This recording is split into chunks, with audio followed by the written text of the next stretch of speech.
Hi everyone, thank you for honoring Neck Cancer Day with LACNETS and joining us for the 2021 Neck Cancer Day Virtual Symposium. Today we are joined by 3 guest speakers, Cindy Lovelace, Josh Mailman, and Dr. Mark Lewis. I'm Lindsay Judavine, the Director of Communications for LACNETS. And I'm Lisa Yen, I'm the Program Director for LACNETS. Before we get started, I'd like to take a second to thank Rich at TVP Live for making today's webinar and high quality production possible. We'd also like to thank our supporters, Ipsen, Advanced Accelerator Applications, and Novartis. Here are a few tech tips for today's webinar. Be sure your volume on your computer is turned all the way up. Double check that the volume is unmuted on the webinar broadcast screen. And for your video, you can enlarge the webinar broadcast screen by clicking the Expand Screen button in the bottom right corner. If you aren't able to join us for the full online event today, a replay of the symposium will be available shortly after this broadcast on the LACNETS YouTube channel. You can find the LACNETS YouTube channel link at the bottom of the screen. And while you're there, be sure to check out our full YouTube channel. Our channel consists of a library of 100 plus net videos on a wide range of net topics not covered in today's webinar. Be sure you're following LACNETS on social media to stay up to date on upcoming webinars and net news. We're on Facebook, Twitter, and Instagram with the handle @LACNETS. Before I pass it off to Lisa, I'd like to remind our viewers that these online events are done for educational purposes only and do not substitute for medical advice. Please talk to your medical team if you have any questions or concerns about your individual care or treatment. We all have our own opinions, and these are our own opinions. They do not necessarily represent the opinions of LACNETS. And now I'll pass it off to you, Lisa.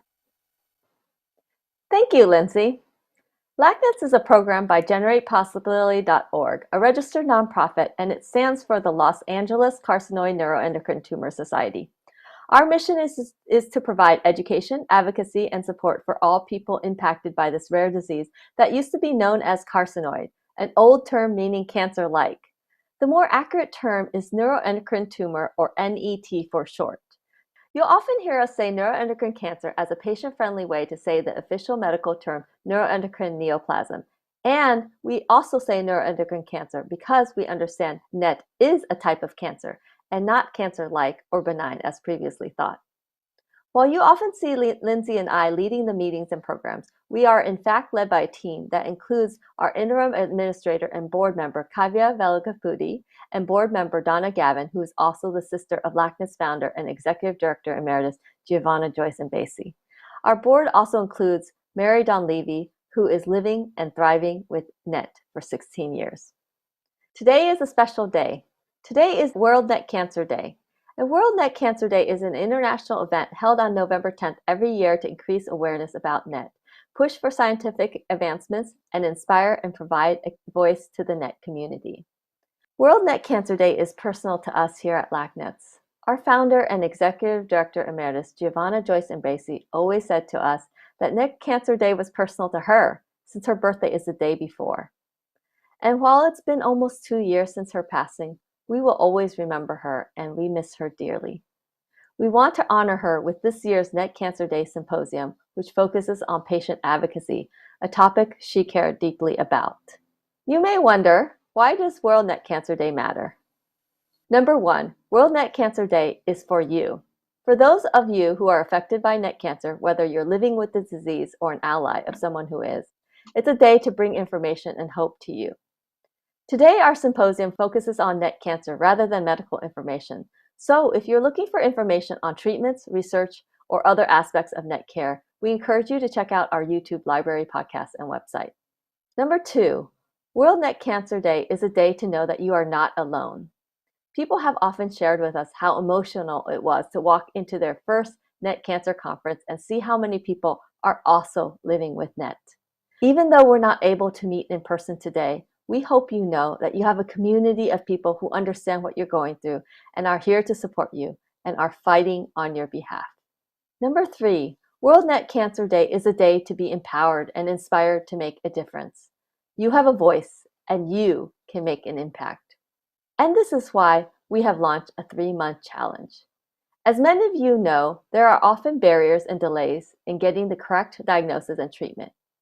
It can be difficult to get access to NET experts. It can all feel so overwhelming. I know that for me, as my husband and I fight this NET disease together, there are times where I feel helpless or feel like things are outside of my control. Well, here is something you can control. You can be part of the solution by telling 2 healthcare professionals about NET. It can be any healthcare professional, a local physician, nurse practitioner, physician assistant, medical assistant, radiology technician, etc. The goal is to equip healthcare professionals with specific resources. You might help someone else get diagnosed earlier or find the support they need.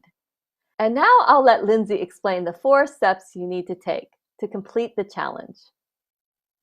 Okay, so there's 4 steps as Lisa mentioned. Step 1, you have to take the pledge by clicking the Take the Pledge button on the challenge page, which the link is listed below, lacnets.org/challenge.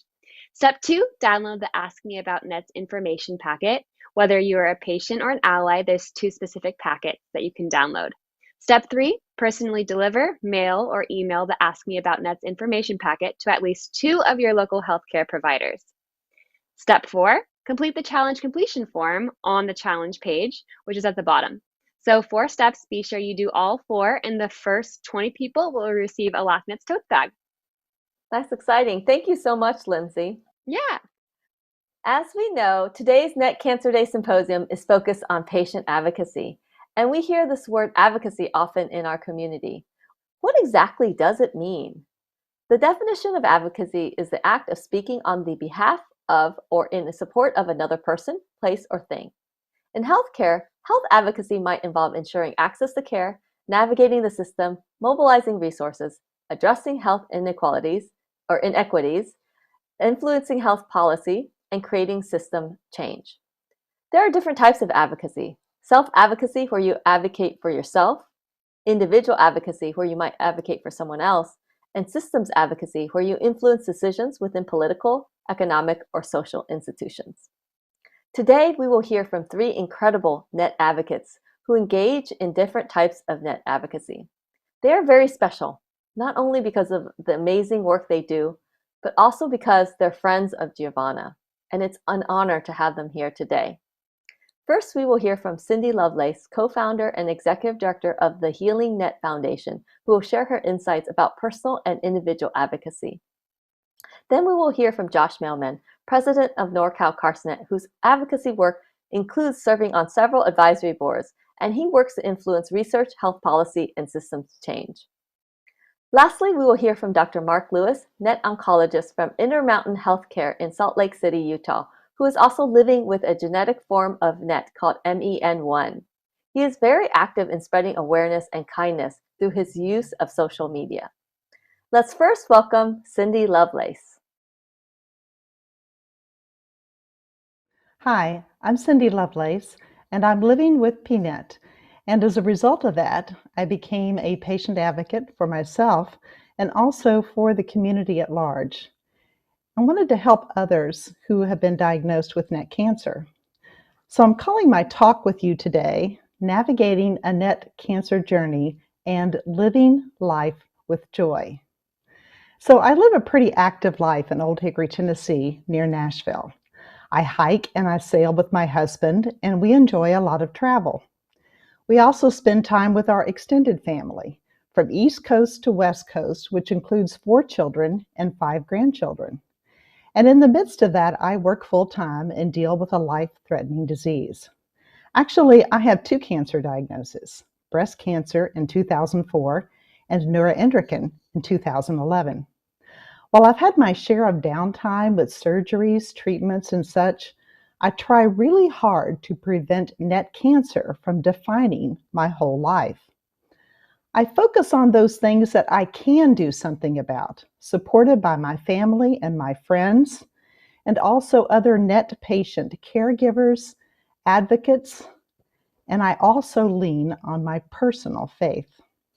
I try to plan as much or more joy in my life than I do the difficult times, Now, all of us have different ways of trying to cope with downtimes, and I think it's really important to intentionally do that.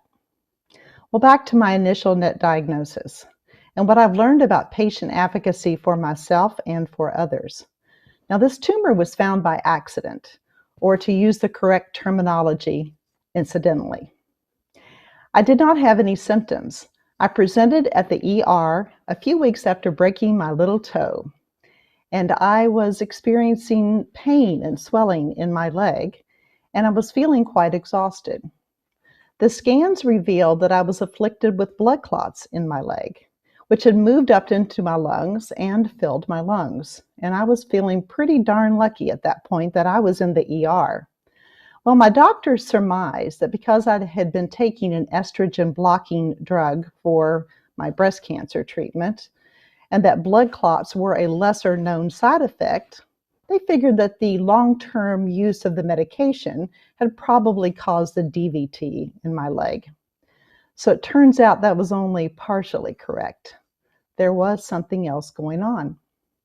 Fortunately, I had directed that all of my scans and my report from that ER visit be sent to my oncologist, my breast cancer oncologist.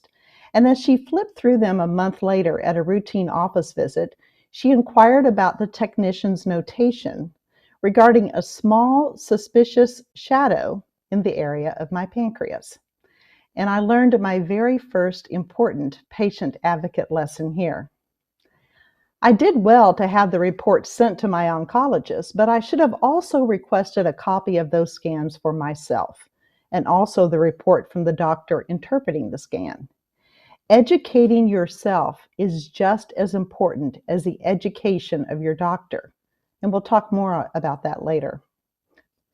My breast cancer oncologist ordered follow-up scans, and she referred me to a gastroenterologist to figure out what might be going on.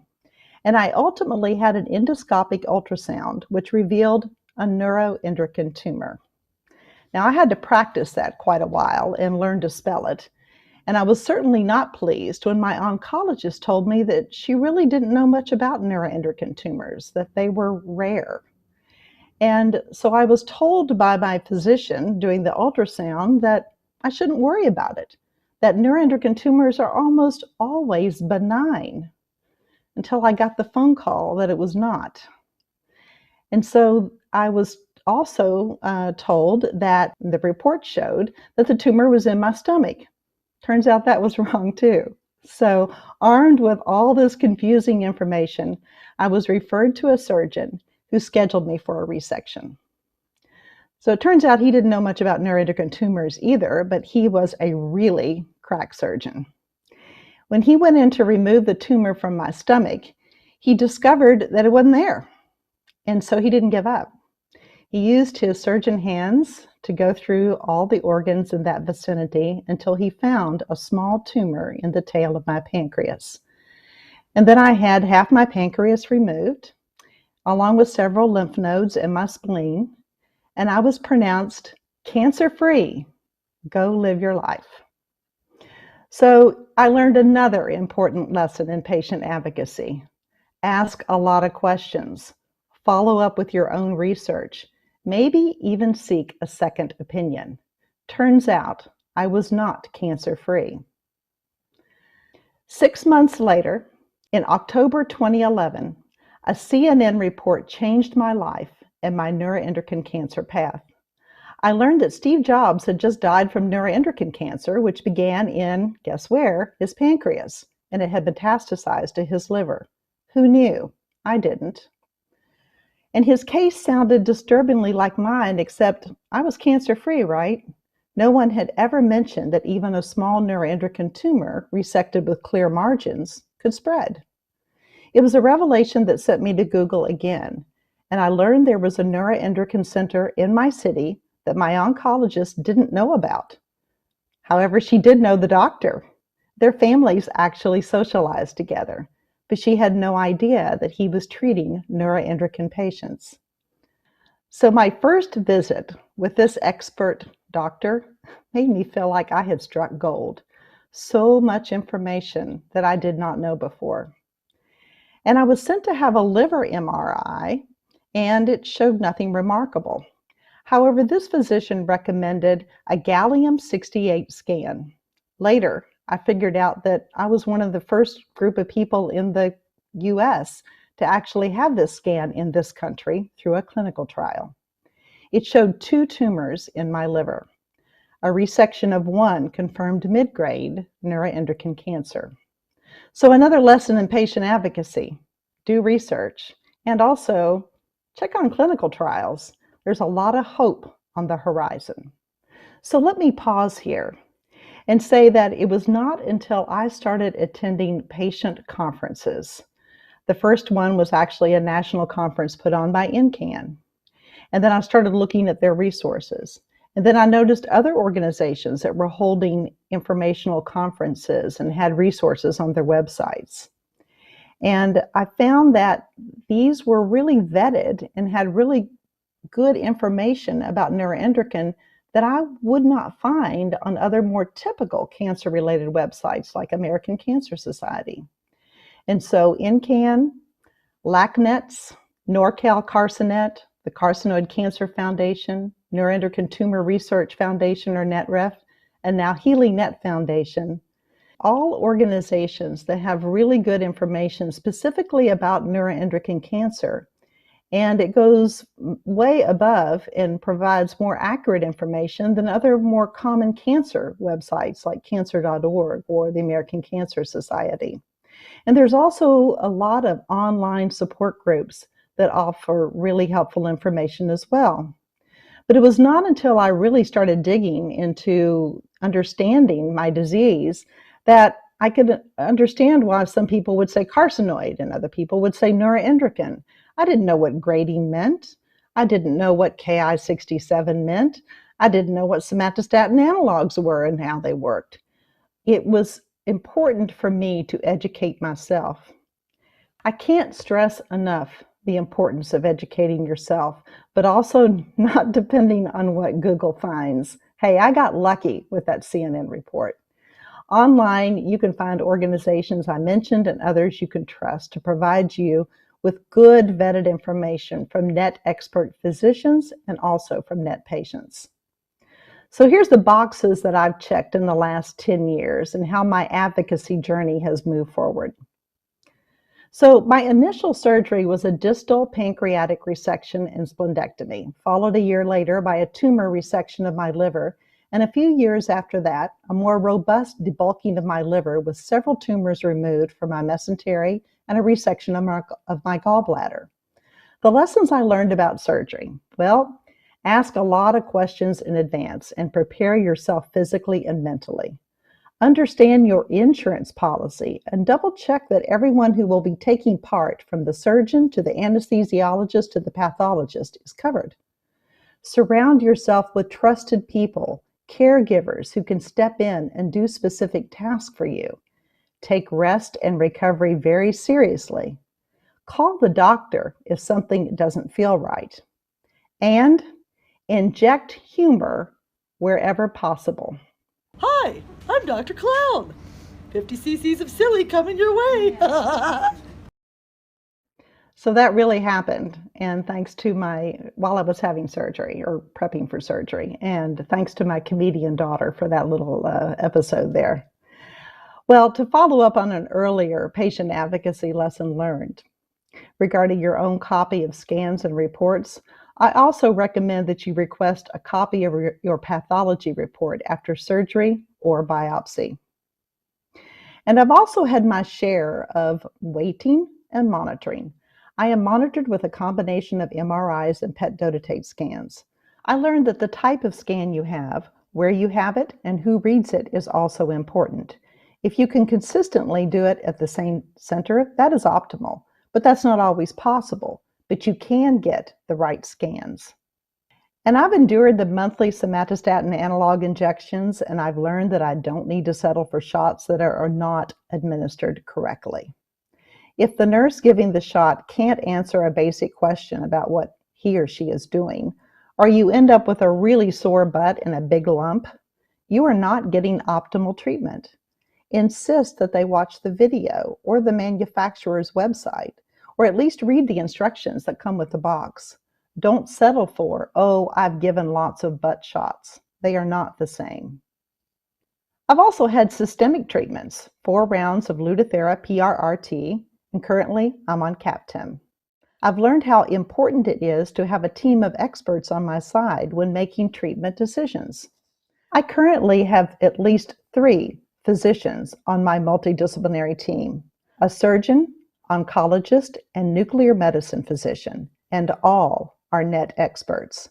That team could look differently depending on where you live and what access you have to NET experts. But at a minimum, I would suggest that your local doctor must be willing to seek answers and advice from someone who is a true NET expert. And this is not hard for your doctor to access. Most of the NET experts I know are more than willing to do this. Building trust with a team of doctors is so important because while we are blessed to have lots of treatment options now and more coming down the road, it requires trust in your team to feel confident that you are going in the right direction. That trust helps me live my life knowing I will have periods of stabilization and periods of possible progression. I accept that I am not cured of NET cancer, but I know I have a team of NET experts who monitor my disease and have knowledge of options that are available for me and my unique path. I mentioned earlier that I work full-time. Well, that work has changed a lot since I was diagnosed with neuroendocrine cancer. I had a long radio career as a news reporter and on-air announcer, and then in promotions and marketing. So after 30 plus years of being immersed in communications, I entered the nonprofit sector to run fundraising events for a National Cancer Research Foundation. In 2011, that Steve Jobs story on CNN that prompted a random Google search and led me to a NET expert in my own city, well, that guy was Eric Liu. And we didn't just talk about me.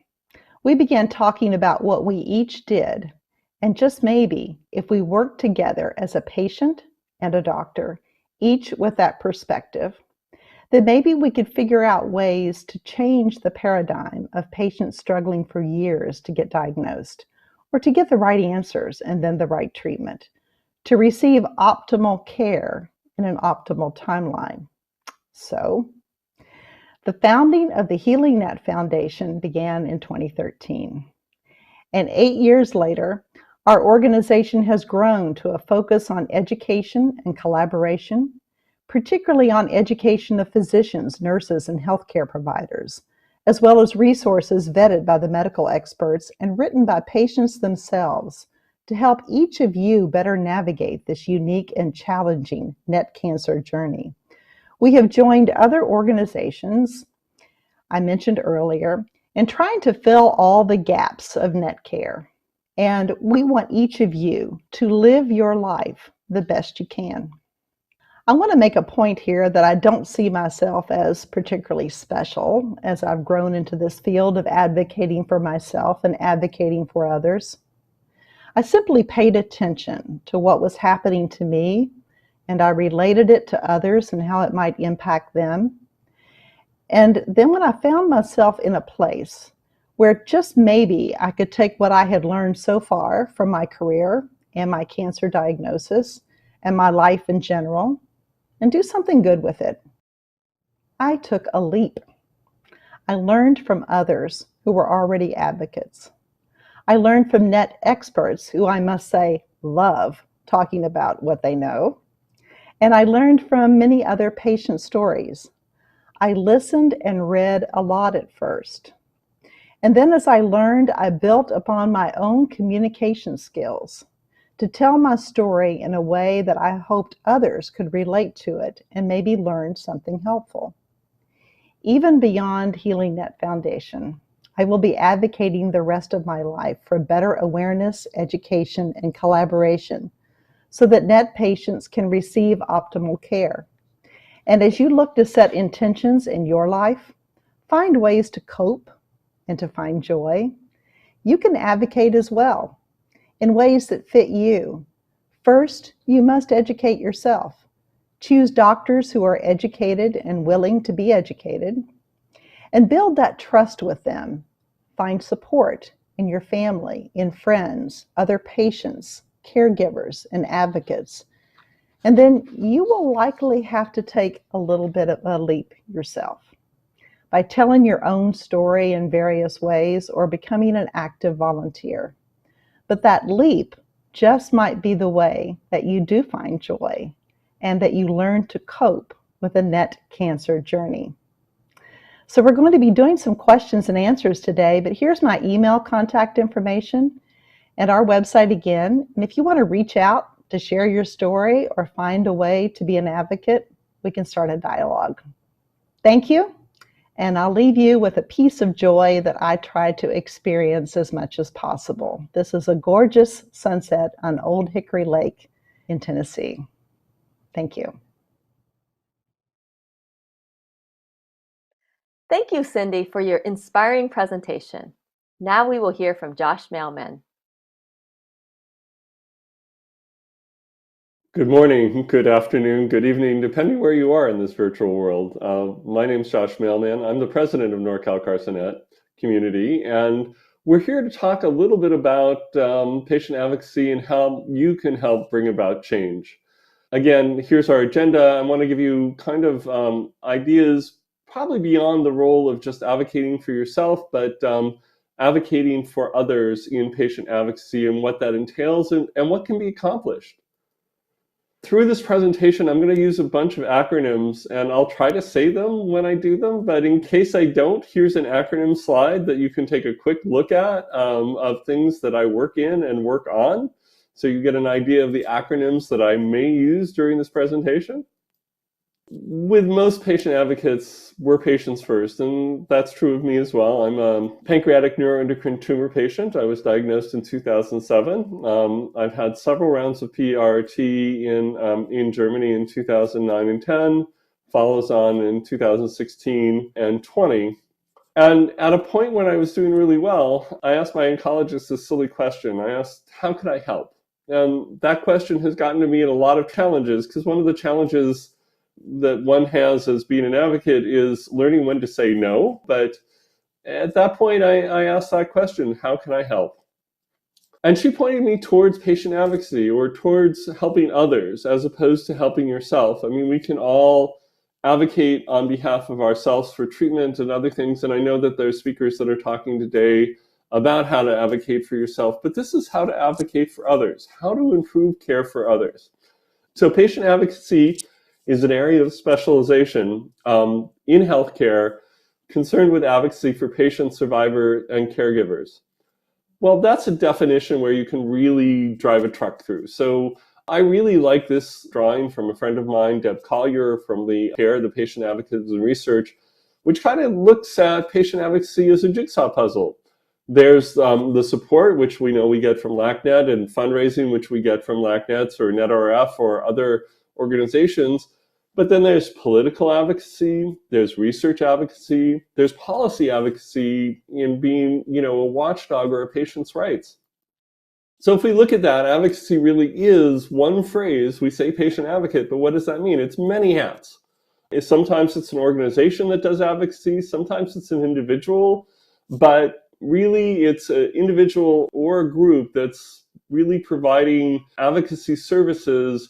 And they don't just have to be for the individual patients, right? We have advocates who work in policy to get more funding for clinical trials or better payment for existing treatments. So these are typical advocacy activities looking back towards that jigsaw puzzle that we had before. You could do awareness building, as I've talked about, which both my group, NorCal Carcinet Community, LACNETS, NCAN, several others do about neuroendocrine tumors. We can do support and education of patients, much like all of our programs that we talk about. Some type of advocacy is doing patient representation, where we can actually go with patients to their appointments and help them advocate on their behalf. Recently, I was appointed as the patient's right advocate for the Nuclear Regulatory Commission's Advisory Committee for the Medical Use of Isotopes. And in that kind of position, you're representing patients and what's in the patient's best interest when you're thinking of policy. We talk about matters of privacy, and sometimes that's coupled with informed consent, where we're looking at both your data, how information about you is shared, and also about informed consent to make sure things that happen in a clinical trial may not go beyond where you want them to go. In reality, patient advocates that do more than personal advocacy give a voice to patients, survivors, and carers. A lot of you may know me from being working in nuclear medicine, and why I got involved in nuclear medicine. I like to show this is, actually I was invited to the First World Congress on Gallium-68 in Bad Berka, Germany in 2011.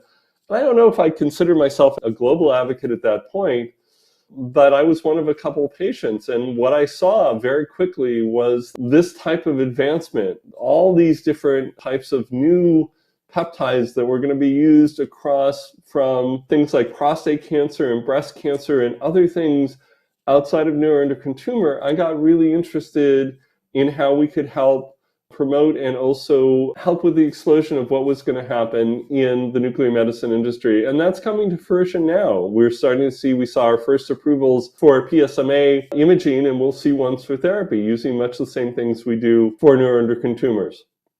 So research and policy advocacy is different than personal advocacy. Really, this is learning about conflicts of interest, learning how to present what is right for the entire community, just not advocating for yourself. Luckily, I was onboarded by the Patient Advocacy Steering Committee of the National Cancer Institute, which has trainings that help you through this process and learning the language of trials. And some of these things are online. And right now, it's better than ever as far as the amount of training, and I'll talk about that at the end, but many of the cooperative groups and large advocacy agencies now conduct trainings to help advocates understand what's going on. Now, some of you may not even know what a cooperative group is, and that's your research institution or even your community center is a member of a clinical trials cooperative group that works to put out clinical trials into their groups. And these are 1,000 centers, cooperative groups that can then really get out clinical trials. I showed this book, When Science Offers Salvation. It's by a woman named Rebecca Dresser. And it's a really good read if you're thinking about getting into research advocacy, because it talks about and goes through the history of patient advocacies from the early times in the breast cancer movement, in the AIDS movement, and really gives a guidepost for how to look at this inside your own world and inside your own disease, and what are the guide rails that you should be looking at. And yes, actually, we've studied this, and it's really good. The Patient Centered Outcome Research Institute has put money behind putting patients as a stakeholder in research. And as a matter of fact, not only have they spent over $320 million, they have put all of their data online so you can search to see how patients can impact things. So where do I spend my time? How do I keep up to date? And where am I, if you take a look at that jigsaw puzzle, where do I fit inside of that, and what type of activities do I do, both to keep up to date and to advocate? And I've kind of done this a lot like that jigsaw puzzle, right? I work in support, awareness, and fundraising. I'm the president of NorCal CarCINET. I work with the Society of Nuclear Medicine. I was their inaugural chair of patient advocacy. I'm a board member of the Neuroendocrine Tumor Research Foundation and the Education and Research Foundation for Nuclear Medicine. And I help run the World Association of Radiopharmaceutical and Molecular Therapy. I do a lot on the research end. As I said, I'm a member of the NCI, originally a member of the Task Force for Neuroendocrine Tumors, but as my skill set has increased, I was elected 4 years ago and am now in my second term as a member of the Steering Committee for GI Cancer. I am the only non-breast cancer patient advocate for the ASCO Scientific Research Committee. I'm a member of the faculty on how to actually teach clinical research to young investigators. It's called the VAIL Workshop. And I'm a member of the NETS4. I'm the patient advocate for the NETS4. This is something from the University of Iowa that actually puts out a lot of research funding across the neuroendocrine tumor space. And I've been fortunate to serve on guideline committees. In the regulatory framework, I am one of 160 FDA patient representatives that help when there is a question on whether a drug should be approved or not, or how to write the label. And as I said previously, I'm a member of the advisory committee on the medical use of isotopes. I serve as the patient's right advocate, where I represent patients. And what do you do on things like on advisory committees? So here's an example. The Nuclear Regulatory Commission is rethinking or updating the release criteria for those who are having some type of nuclear medicine therapy. And so I may, from my vantage point and from the vantage point of talking to other patients, bring up concerns that patients have about having nuclear medicine therapy, something like PRT or PRLT for prostate cancer, and make sure that they're addressed in the guidelines as opposed to or in the release criteria, instead of just having physicians who may not know that you may want to spend time with your animals, for instance, your dogs and cats, and that's important to put in the release criteria, and so that we have better understanding of how we can do that, just for instance. But mostly, much like many of you, I listen to fellow patients' journeys and challenges. And that's how I inform my advocacy as well. And you'll see me online asking questions about I'm giving a presentation or I've got to go testify in some forum. And I want to hear from other patients as well so I can bring your viewpoint forward. So where are opportunities to engage? There's so many places. We'll talk about it in a bit, but the FDA, EMA is the European Medical Agency, the National Cancer Institute, for instance, PCORI, which we've talked about, the cooperative groups, they all offer different ways to engage that you can become, work with the FDA or work with the NCI, and they will work with you to teach you the types of things you'll need to know for this area. So the good news is there's a rich history of patient engagement. We really are on the shoulders of others. Those in the breast cancer world, in the AIDS world, they really set the groundwork for patient advocacy and bringing patients to be involved in research, in policy, in other areas. So we weren't just the patient. We were actually an active participant in our care. We really do have willing partners, which is really great. But we really do need to also support our researchers as well, not to always look at how we can do, but there's many ways to get involved, not only with your time, but also direct support of people who are supporting those who give us care. Patient participation in research can lead to better outcomes, which is great. My new term, which I'm sure I'm going to talk to Mark Lewis here in a little bit, is called COOL, which is not only quality of life, but it's quantity and quality of life. So that's my new acronym, QQOL. So it will bring along better outcomes over time. So remember, a lot of these things aren't instantaneous. It takes time to get things changed.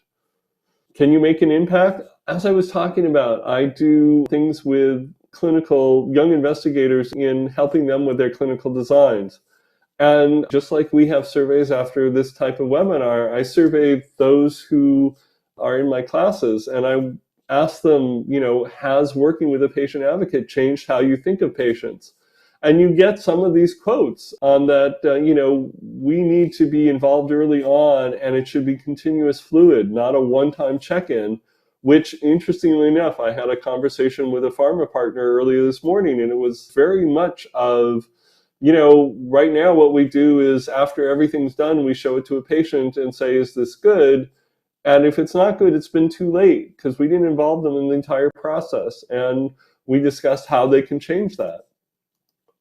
So we've talked about, advocacy in different organizations, but even advocacy tools. And this is Giovanna and Lisa and Dr. Lee talking about Net Vitals. I mean, here was an opportunity that came out of a meeting with Healing Nets with Cindy Lovelace in San Diego that Giovanna ran with to see if we could figure out how to bring information forward. And so this is a really great we created tools here that are patient advocate driven. And you can advocate beyond NETS. Now, whether you want to do this with ASCO or for nuclear medicine or for different things, there are so many different ways to advocate on behalf of other patients and that are beyond NETs as well. So I'm not sure where to start. First thing is learn how to tell your story so that when you advocate in front of either other patients or other medical providers or in front of your legislative representatives, you can tell a quick, concise story. LACNETS is a great place to start and work with. Obviously, there's the Net Connect team as well. There's national organizations that would be happy to help you. Or look under cancer cooperative groups, and you'll see they all have pages on patient advocacy. You can see which group the center you're cared for is actually involved in. This just came out yesterday, as a matter of fact. Introductions to Principle and Practice of Clinical Research. This is a free online course that after you're done, you will get a certificate that says, I actually understand how to do clinical research. So for those of you who are interested, if you use this link here to bit.ly/netadvocate, you'll be able to actually sign up. And when there are opportunities that I see, I hit this list and let them know what's going on so that they can participate in different opportunities that show up for patients. So with that, I want to thank you. I look forward to the question and answer happening soon, and look forward to meeting with you in person when we get out of this flat screen earth. Thank you, Josh, for your excellent presentation and practical tips. Now we will hear from Dr. Mark Lewis.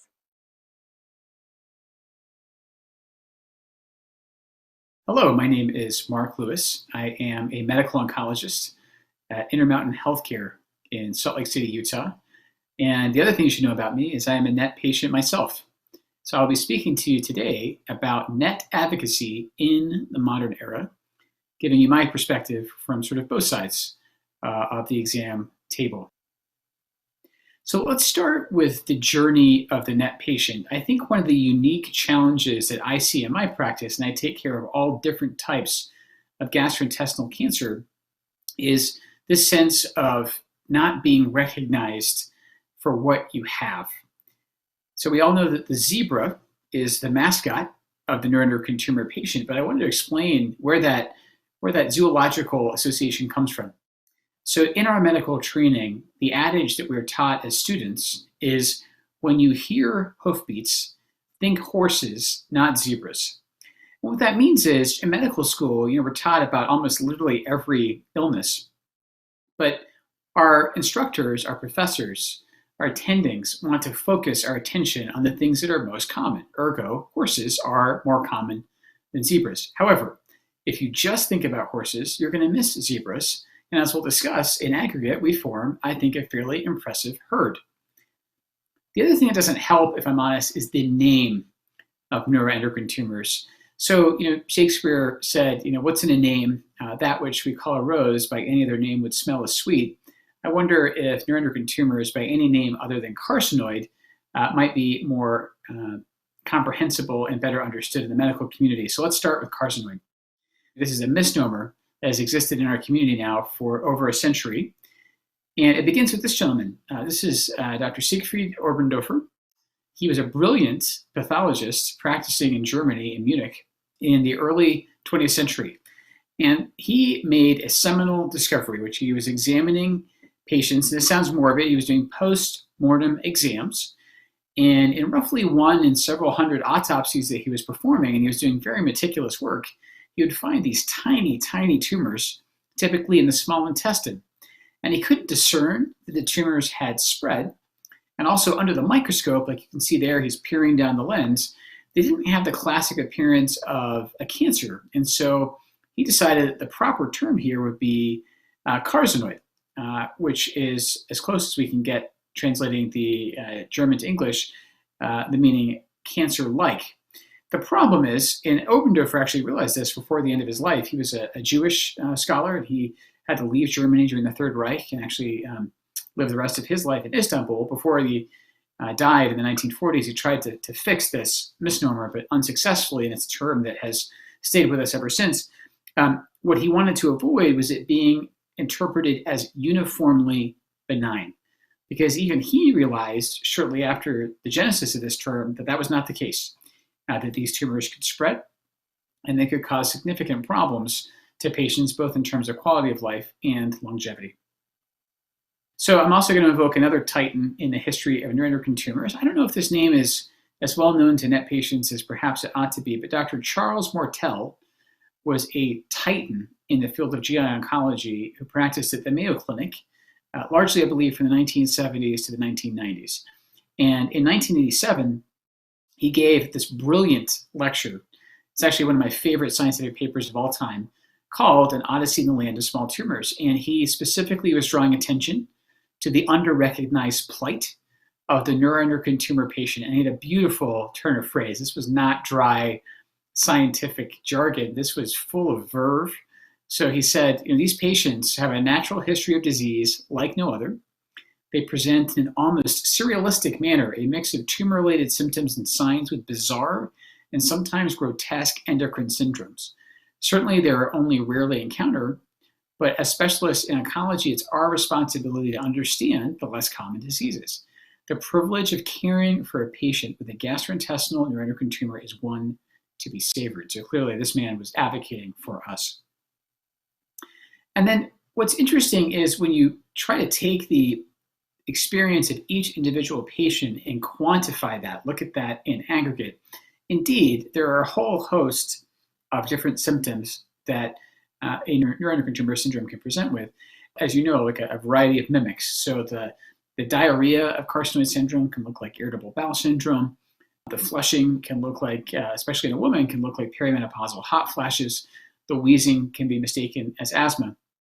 But when you put that all together, what that means is if you're accruing these incorrect labels, there is a significant time delay to onset of symptoms and proper labeling. And that time delay can last years.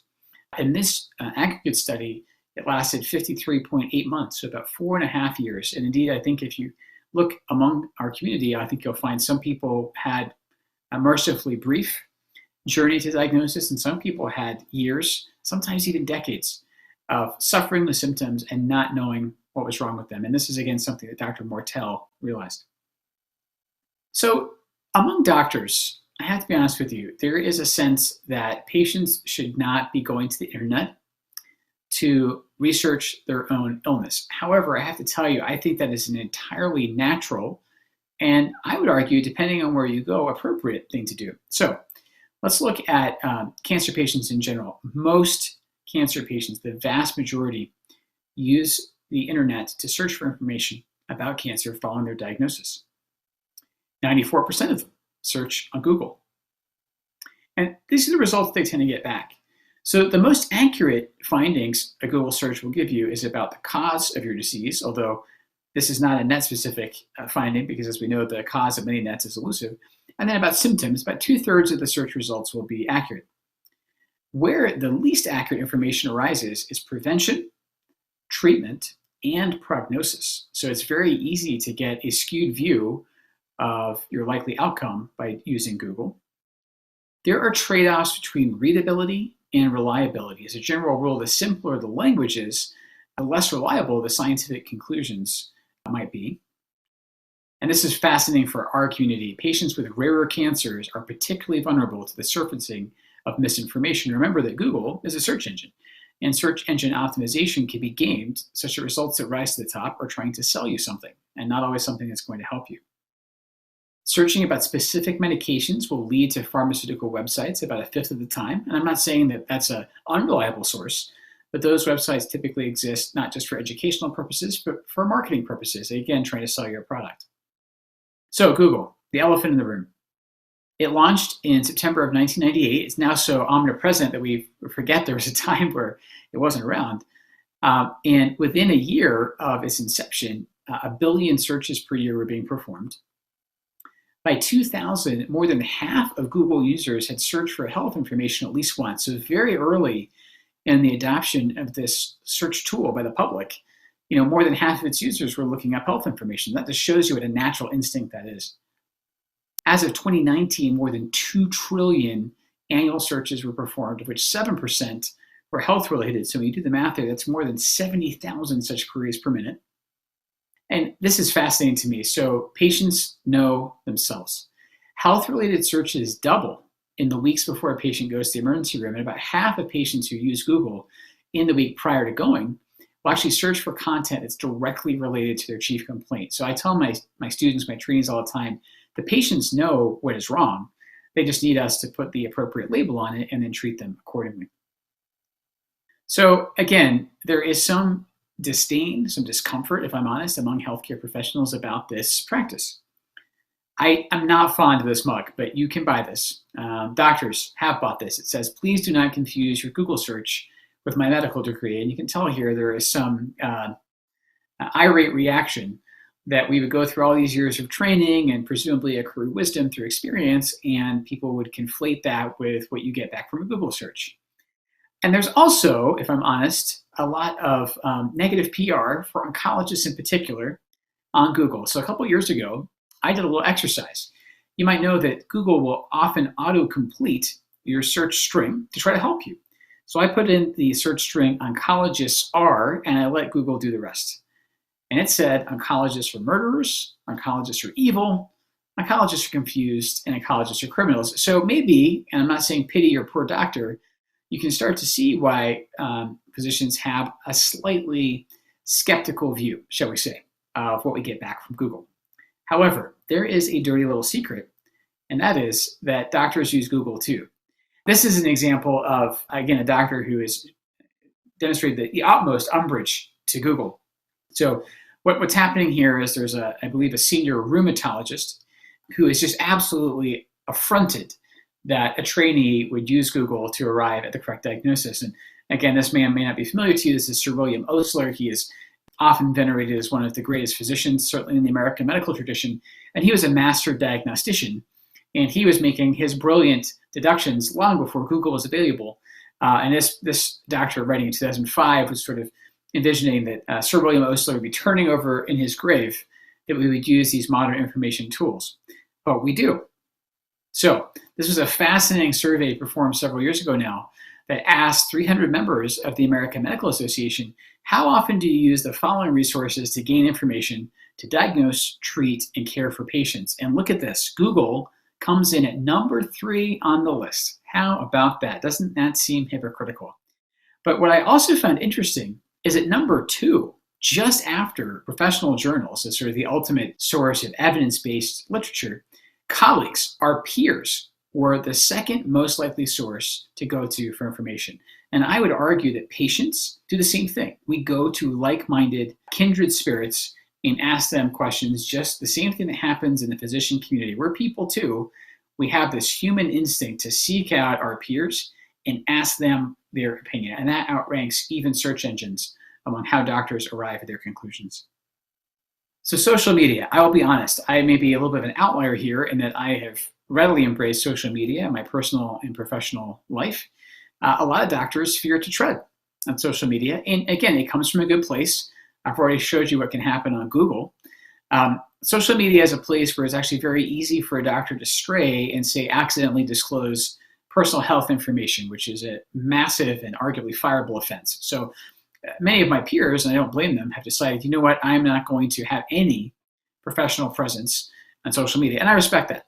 However, I think it has to be recognized that social media is where many patients are congregating. And this is probably apocryphal, but I love the story anyway. So when the FBI finally located the famed bank robber, Willie Sutton, they said, hey, why do you rob banks? And he said, that's where the money is. And I would argue, especially during COVID, the nature of the pandemic has forced us into these virtual spaces to congregate with one another. So let's take a look at that. So Facebook, the elephant in the room. Obviously not a social media platform that is devoid of scandal, and yet I don't think you can have a discussion about social media and neuroendocrine tumors in 2021, as I record this, without mentioning Facebook. It is still, I think, the dominant presence.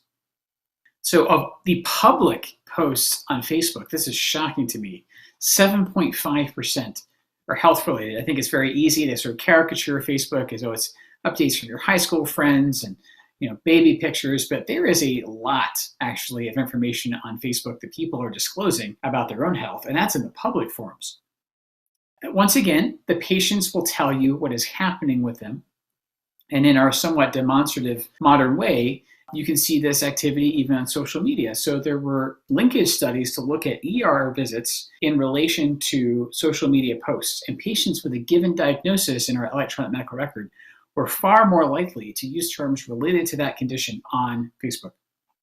Patients will self-disclose signals about their mental and physical health. So these are word clouds around particularly depression and loneliness. And again, this is natural language processing, which is bringing these linguistic signals, these red flags, out of Facebook posts. So the signal is there if you care to listen to it.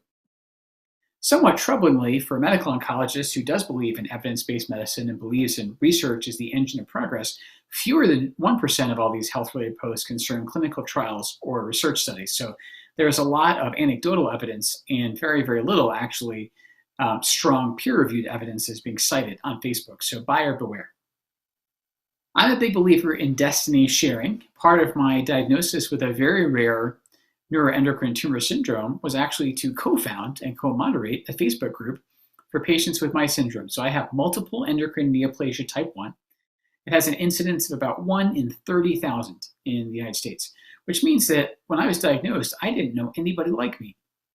And by happenstance, I met at the Mayo Clinic where I was training one other person who had my diagnosis, and together we decided that we needed to have a digital presence.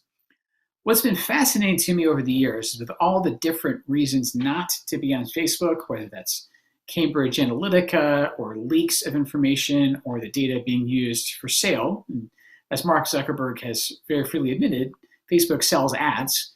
It is not a completely free charitable service. With all of that, the attrition from our group has been very, very little. So this happened now, several years ago.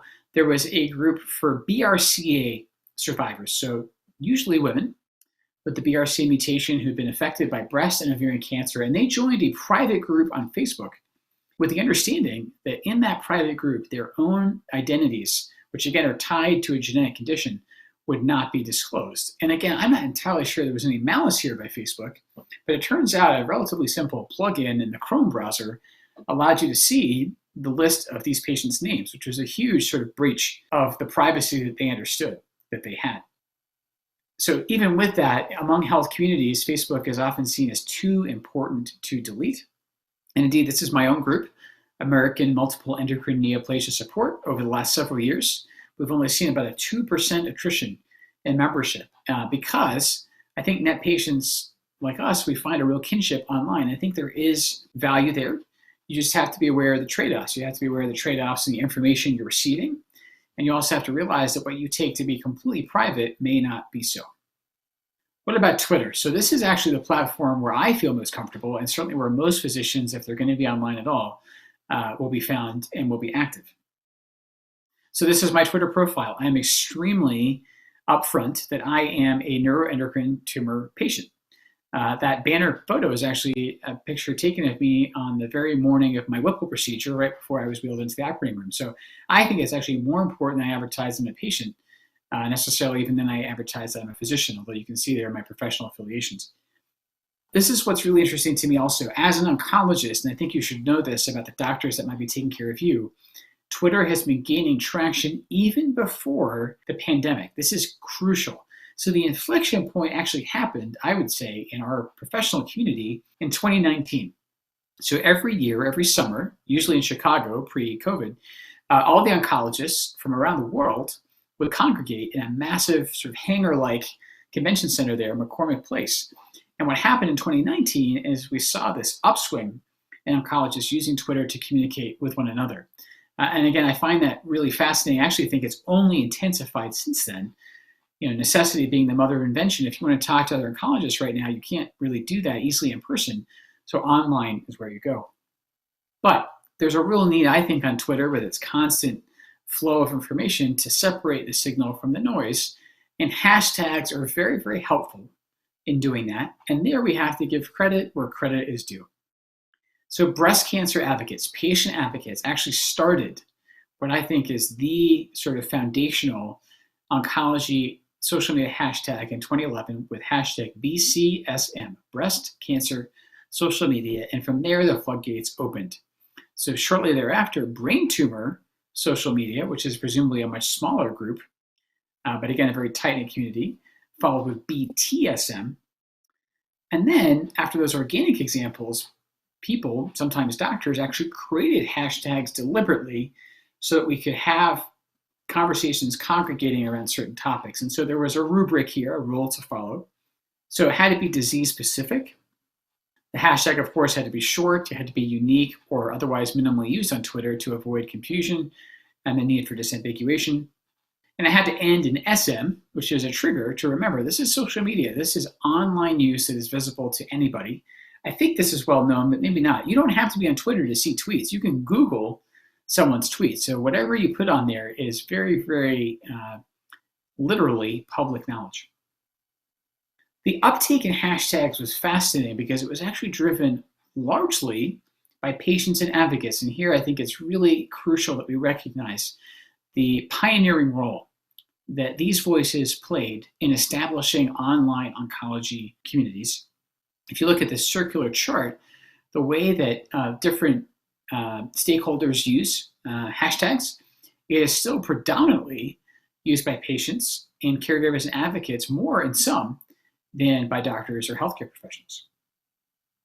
Okay, so this is a slide that gives me some pause because there's a somber reason for it that we'll get to. So the voice at this annual oncology meeting, ASCO, the proportion of voices, I should say, has shifted so that as the oncologists have gotten more vocal, unfortunately that comes at a cost. So that cost means that advocates have been heard less. And again, this is based on influencer data put through this third-party data aggregation group called Simpler. At 2019, a colleague of mine and I, Chadi Nabhan, recognized this, and we wrote a commentary about the ASCO meeting. And we said, it's really, really important to have caregivers and advocates' voices heard at these meetings.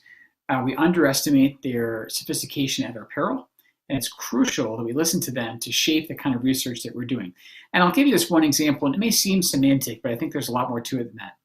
So at this meeting in 2019, there was an abstract, there was a presentation about patients, and I'm going to put this in quotes, who had failed whole brain radiation therapy. These are people with cancer in the brain. And we said at that point, and more importantly, the advocates said, hey, listen, that phrasing, that's not appropriate. We didn't fail anything. The treatment didn't work for these patients. And I know it seems like a small thing, but just turning that linguistic phrase on its head and realizing that actually, if anything, it's failing, it's the treatments that we're administering is so crucial in getting oncologists to accept responsibility for outcome, which in turn drives better research. And this is just to say that long before COVID, I think it was really, really important that patients and advocates get involved in meetings virtually.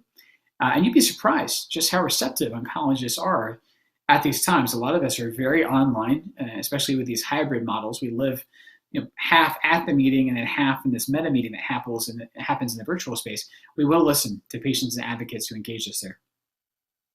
But every oncologist eventually will think about clinicaltrials.gov. This is the repository, as you may know, the federally run repository for all the trials that are run.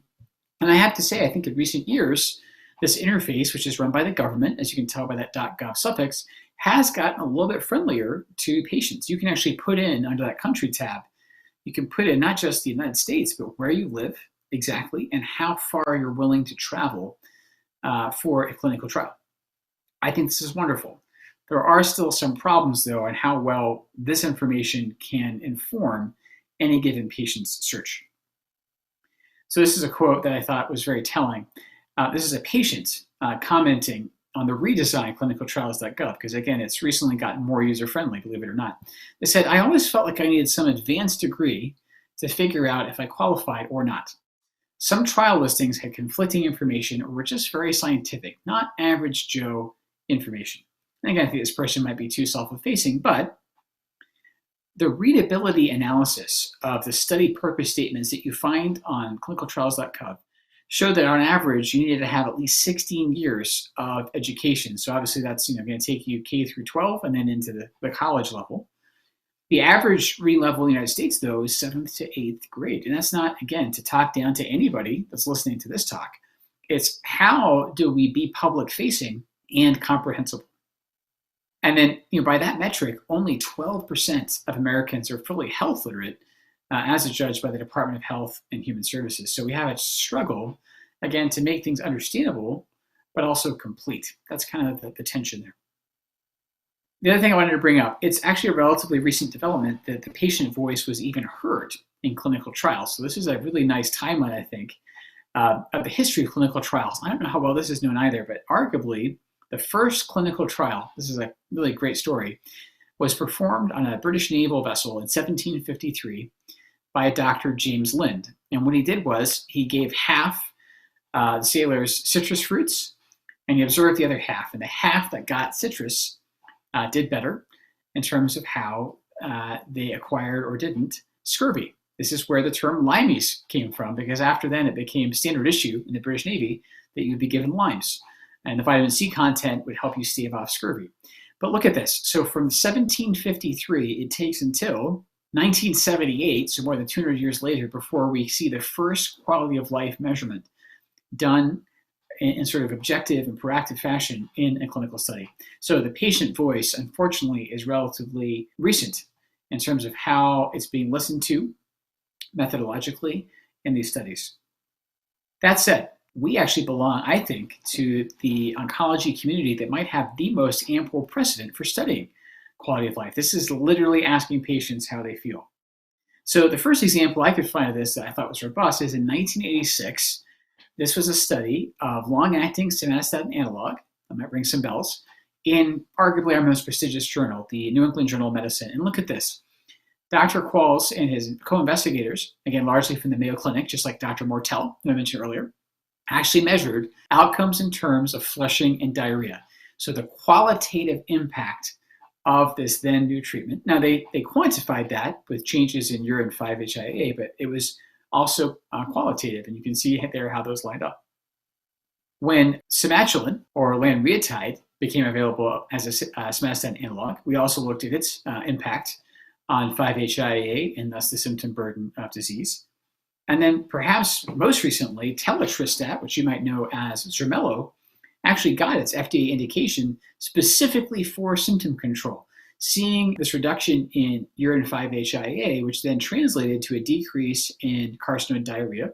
So this study quantified, quite famously, the number of bowel movements carcinoid patients were having on a daily basis, and then documented the decrement in that frequency on this drug. So that quality of life benefit was actually the reason the drug got approved. So we belong, thankfully, to a research community that listens to our voices. So this is something I hate to say, and believe me, I hate to invoke this man, but this is, of course, Joseph Stalin. He said, a single death is a tragedy, but a million deaths is a statistic. And what I'm getting at here is there are many, many numbers in oncology. I'm not defending oncologists, but you should know we're taught statistics, and we cite statistics in our practice, because if you come to me and ask me to predict your outcome, the best thing I can do is rely on patients that went before you, and that means invoking their range of experience, the range of their survival. Often I'll cite medians, the middle of a bell curve distribution. But to me, when I practice medicine, what I'm actually doing is I'm encountering their story one at a time. And this is something I wrote right after my diagnosis when I said, when we critically assess the evidence that guides our management, we apply the rigor of statistics and discard underpowered studies as insufficiently robust. But each individual patient with cancer partakes in an ongoing, irreproducible experiment where n equals 1, by which I mean do not discount for one moment the importance of your own story. Your data point, for instance, should not get lost in aggregate with everyone else. And as has been said elsewhere at this conference, no two NET patients have an identical course. You are unique, and you should be recognized as such. So how do you go about telling a story and putting the pieces together? Well, I have a personal example here. So I had the Whipple procedure. Many of you may have had this also, to remove the head of my pancreas in 2017. And I found the Whipple very daunting, even as a doctor, to think about its anatomic complexity. I often say to my patients, this does to the upper abdomen what Picasso did to faces. You take the identifiable parts and you rearrange them. And so you start off with the anatomy there on the left, and you end up with the anatomy on the right. And it looks very, very different. Things are missing. Things are reattached. And the reason this particularly mattered to me to share my story is I'm a gastrointestinal oncologist. I have patients come to me all the time with pancreas cancer, and only 15% of them are eligible for the Whipple. And the reason for that is in the other 85%, these tumors have either already spread or they're so involved, so inextricably linked to the blood vessels around the pancreas that they can't be cut out. So in the remaining 15%, it's crucial that those people be offered surgery if they're eligible. And I have many, many people who've turned it down because they say, Doc, that surgery is too scary, it's too complicated. And I believe that monsters are more scary in the dark, meaning if I can shine a light on this procedure and I can show people step by step what it looks like, and if I can convince even one person who's eligible to then have the surgery, then I think I have done my part. So that's what I tried to do. And I used Twitter to do it. So again, don't try this at home, but this is how to chronicle your Whipple versus live tweeting. So I was extremely fortunate. So I work at a wonderful healthcare system in Utah called Intermountain Healthcare. It's the largest healthcare system here. We take care of patients in 6 states in the Intermountain West. And again, I'm very well resourced and I have a fantastic social media team. And so what they did was they followed me the entire day of my surgery. This is pre-op. I'm gathered there with my surgeon on the far right and my pastor next to him and my wonderful wife next to him. And again, they followed me all day. This is a moment I shared with my wife before surgery. This was actually one of my favorite pictures of us as a couple. And again, it showed the pre-op process. I'm trying to humanize here this journey. And then as a doctor, I have to say that it was very gratifying to see the engagement this had with traditional media. So I woke up from my surgery and I'd had 3 million impressions on Twitter, which was a staggering number. But then local news outlets, TV stations, and newspapers started picking up on this too. And my point there is this is non-binary. You can have both a social media presence and you can get attention from the more conventional journalists. This was an out-of-body experience for me. Thankfully for this part, I was completely under general anesthesia. You'll see there at the very bottom that my social media team took over my account, which led some of my friends to believe that I was being awoken from anesthesia to comment and then put back under. That's not how it went. But you can walk then step by step. I can walk then step by step through all the different parts of that procedure that day. And I now understand better what happened to me, and I hope that other people can too. I was not shy about the highs and the lows. The high there is on the left. That was the day I was discharged from the hospital. What you don't see in the middle is I was right back the next day, and then I was in for 5 weeks after that with a nasogastric tube, with a tube up my nose. I did document the moment in my life where that was removed. It ranks right up there with my wedding day and the birth of my children in terms of things that we celebrate. And I wanted to show that this is not necessarily linear recovery, and that, yes, doctors can get sick too. And I think there's real power as patients in sharing both the good and the bad. The bad not to scare people, the bad actually to validate that, listen, it's very good to go into an operation with hope and intention, but you should also realize that complications happen, and there's a whole community that's willing to support you through that. I had incredible outreach during this process of getting over the Whipple, and it was just absolutely touching to log on. There's a lot of bad on social media. I would argue there is more good. So if I have come this far, it's by standing on the shoulder of giants. I'm going to recognize a few people here, one of whom you know very well. So Josh is the United States neuroendocrine tumor patient advocate par excellence. I don't know if there's anybody that does it quite like Josh. So he's on Twitter. He's deeply involved with NorCal Carcinoid. As you may know, he hosts prtinfo.org and has helped countless people at this point navigate PRT, especially before it was available in the United States. So he's incredible. Internationally, though, there's other net advocates I want to recognize. So Ronnie Allen is a Scot. That's my homeland. I'm from Scotland originally. He's incredible. And then there's another group led by Simon Robinson, and he's assisted by Rachel Gunter. That's the Net Cancer Foundation, nonprofit, operated largely out of the UK. Also amazing. And this is far from an exhaustive list, of course. But if you're looking to model your behavior after anybody, I would suggest starting with these people. It's really remarkable what they're able to do across a host of platforms, whether that's their own website, Twitter, Facebook, you name it. So this is the other sad reason that we're seeing the drop-off in advocate voices. We cannot take our advocates for granted. So this was, again, back in 2019. I showed you the shifting proportions. We saw the advocates dropping off. And in a very real sense, we were losing these people. These advocates were passing away. They were dying of their disease.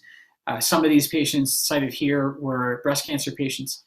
I also see it in the lung cancer community. I see it in the neck community, and I'm sure it's tremendously upsetting when we see our kindred spirits pass on. But that also means we should listen to these voices with the fierce urgency of now. And with that, I couldn't give this talk to this group without paying honor to Giovanna. I only got the chance to meet her once in 2017, but I know that she was quite literally the foundational presence of your group. And I think she showed you already in her remarkable life how to embody advocacy in the best possible sense. So this is partly in her loving memory. So parting thoughts. We are mighty as a herd. So again, yes, one at a time, we're individual zebras, but together it's hard to ignore our collective presence. There's still tremendous meaning, though, even despite this collective strength in your story, and you should not be afraid to share it. That doesn't mean that you have to waive your confidentiality, but you should know that other people have done this and have found, again, more resonance and more support than they have found objection or pushback. It's important to find your community. I think you're probably there already. If you're watching this talk, you know about LACNETS, but there are other groups that aren't necessarily mutually exclusive and can also round out your experience. And this is a quote of mine, but one I completely believe in. The self-advocating patient is the most powerful force in medicine. Healthcare is very sophisticated. There are a lot of moving parts. I know in my own case, none of this would have happened to me if I had recognized that I had something wrong with me, and that was a neuroendocrine tumor syndrome. So please, please, please, some of you have medical degrees. Frankly, you are an expert in your own body, and we ought to have the humility as doctors to recognize that. So please feel free to voice your concerns and speak your truth. And with that, I'll go ahead and close, and my contact information is there. Thank you very, very much. Hello again, everyone. We're very fortunate today to have this amazing panel of NET advocates join us today from different parts of the country. As Josh said, it's a flat earth, so it's really convenient to have everyone together in the same space. I'm honored to introduce to you again Josh Mailman, NET advocate and president of NorCal Carcinet in the San Francisco Bay Area, Cindy Lovelace, co-founder and executive director of the Healing NET Foundation, and Dr. Mark Lewis, medical oncologist at Intermountain Healthcare in Utah. We will try to cover as many questions as possible, but we cannot get to all the questions as there are too many. And again, just a reminder that our programs are intended for educational purposes only and do not substitute for medical advice. We encourage you to talk to your own medical team about your own individual care or treatment plan. We also all have our own opinions, and these are our own opinions only. So, let's just get to some of these questions. And many of the questions revolve actually around your own journeys. As we know, you're all patients. And Josh just said, we're patients first. And we have to care for ourselves before caring for others. As we hear when we get on the plane flight, we have to put the oxygen mask on ourselves before others. So there's several questions that have come up today revolving around, really kind of seeking your opinion as fellow patients. One really common question that we hear come up quite frequently is, what are the best ways to communicate with family and friends about our own unique and rare cancer diagnosis? Especially because we often hear, but you look so good. Josh, let's start with you. So, this is really going to be different for all of us. I know for me, one of the, I just recently wrote an article and had an interview where I talked about cancer journeys and really being able to express yourself so that you don't have to go about this alone. And that whether you reach out into a support group or whether you reach out to friends and family, that you should reach out and try to tell your story so that you can get it a little bit off your chest. I know for me, my first 6 months after I was diagnosed, I never ran into anyone who had anything that I had. And so at some point, because we all go to the doctor's office, right? And we're sitting in a waiting room and we all know we have some form of cancer, but we don't all look at each other's eyes. And it wasn't until I actually went to a support group at the Cancer Support Community, which was housing a neuroendocrine tumor support group, that I ever met anyone like myself. And it felt very empowering and very, well, empowering is the right word, to be able to discuss what you were going through and see how other people were going through the same type of issues. And it led me to, learn more about getting educated and going to conferences and learning about my disease, and ultimately led me to find better ways for treatment for what I had at the time. Thanks, Josh. So support groups and storytelling are very helpful. Cindy, what about you? And then Mark, we'll let you follow up. Well, I think Josh touched on the communication part, which the more you educate yourself, the more you're going to be more comfortable trying to explain this unique cancer to your family and friends. I think what has been helpful to me is to repeat myself often. I find that, even with closest relatives who, I've explained, what I have and what I'm doing several times, there's also the fact that it changes, right? And so my treatment can change. And so then I find myself explaining it all over again. So I try to have some patience with my family and friends, in that, everyone has kind of their own idea of what cancer is, or what a cancer diagnosis, or what a cancer patient looks like, right? And so when you don't fit that, what they're used to thinking of, then you have to do a little bit more explaining, and it can be exhausting, but it's important for them to really try to understand what it is that you are going through and what you're dealing with. That way they can be more supportive. Yeah, thanks for that. Mark, what about you? Yeah, totally agree with Josh and Cindy there. I think that NET patients tend to subvert the stereotype of what a cancer patient should look like. And I'm a medical oncologist, so in my professional life, people come to me with a new diagnosis, and probably the most common question I get asked is, Dr. Lewis, can you cure me? And I know for so many of us, myself included, this is a chronic illness. It's not necessarily something that's going to go away. And in my case, I have a hereditary neuroendocrine tumor syndrome. So barring some sort of miraculous advance in gene therapy, I'm going to have this my whole life. And so I will sometimes use that as an example and reframe it for patients, who then in turn can reframe it for their friends and family, who I think are asking from a very well-meaning place. And then the externality of cancer is so interesting to me. My father, the reason I came into oncology in the first place, my dad went through chemo in the late 80s. And all of the stereotypes were true. He lost his hair, he was visibly nauseous, his immune system was decimated. And even outside of NETs, a lot of the cancers I treat don't leave a visible mark on the patient. And I think that's wonderful in the sense that they're not visually stigmatized, but it's tough when they hear, just as in the question here, oh, you look so good. And I think it's okay to explain that there are interior senses of disease and cancer and NETs that are not going to be readily perceptible to the outside individual. So I think that's okay. But otherwise, I think, again, it's well-intentioned. It does take communication, as my colleagues have said. Yeah, thanks for sharing that. And from all your own experiences, we all touched on support and the need for that. So let's talk a little bit more about that. What support systems might you recommend to support people physically, emotionally, spiritually, and relationally in their NETs journey? Josh, let's start with you again. So, this is a huge question, right? The number, this, you almost drive a truck through this.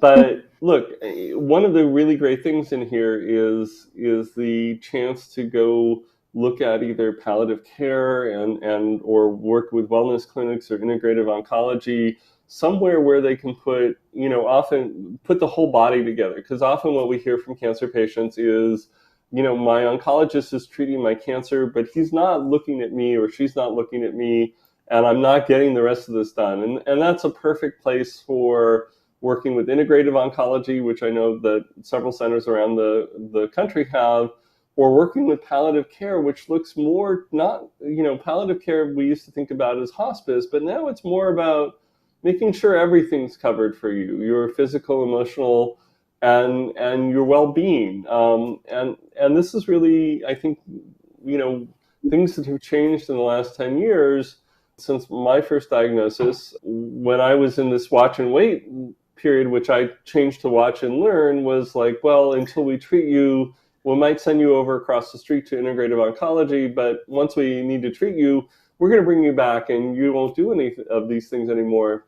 And I think that really has been a sea change. It really has shifted to, there are these complementary things that we can do that manage the rest of you. Because really, and this was brought to me by one of some of my patients in our support group, was, pretty much the rest of your body's pretty good. You've got a bunch of cancer cells, but the majority of your body's actually doing pretty good. And you got to take care of the rest of your body. So that's a perfect reason to think through taking care of the rest of your body as best you can.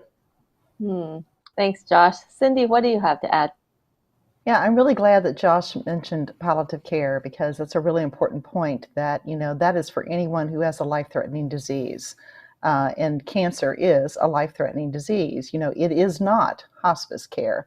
And so I think that, there's a lot of, by plugging into that, there's a lot of things that will be really helpful to you as you navigate this.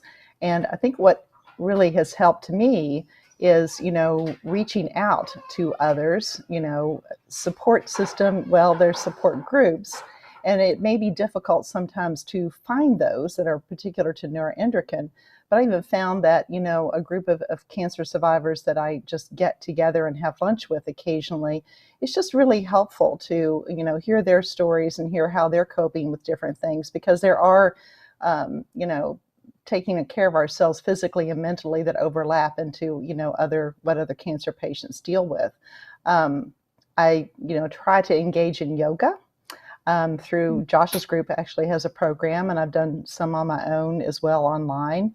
And I've also tried to connect with you, just, eating better, being more nutritionally conscious, and also taking time for myself.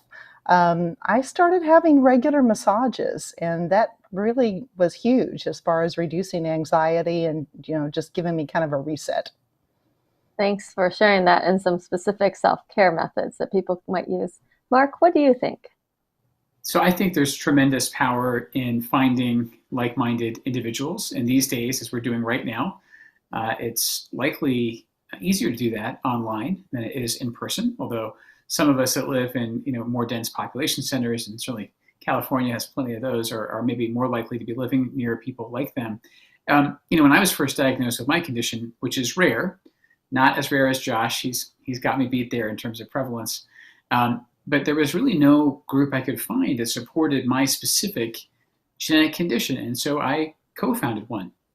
And that's allowed us to aggregate online. And it's been enormously helpful to know that there are kindred spirits out there.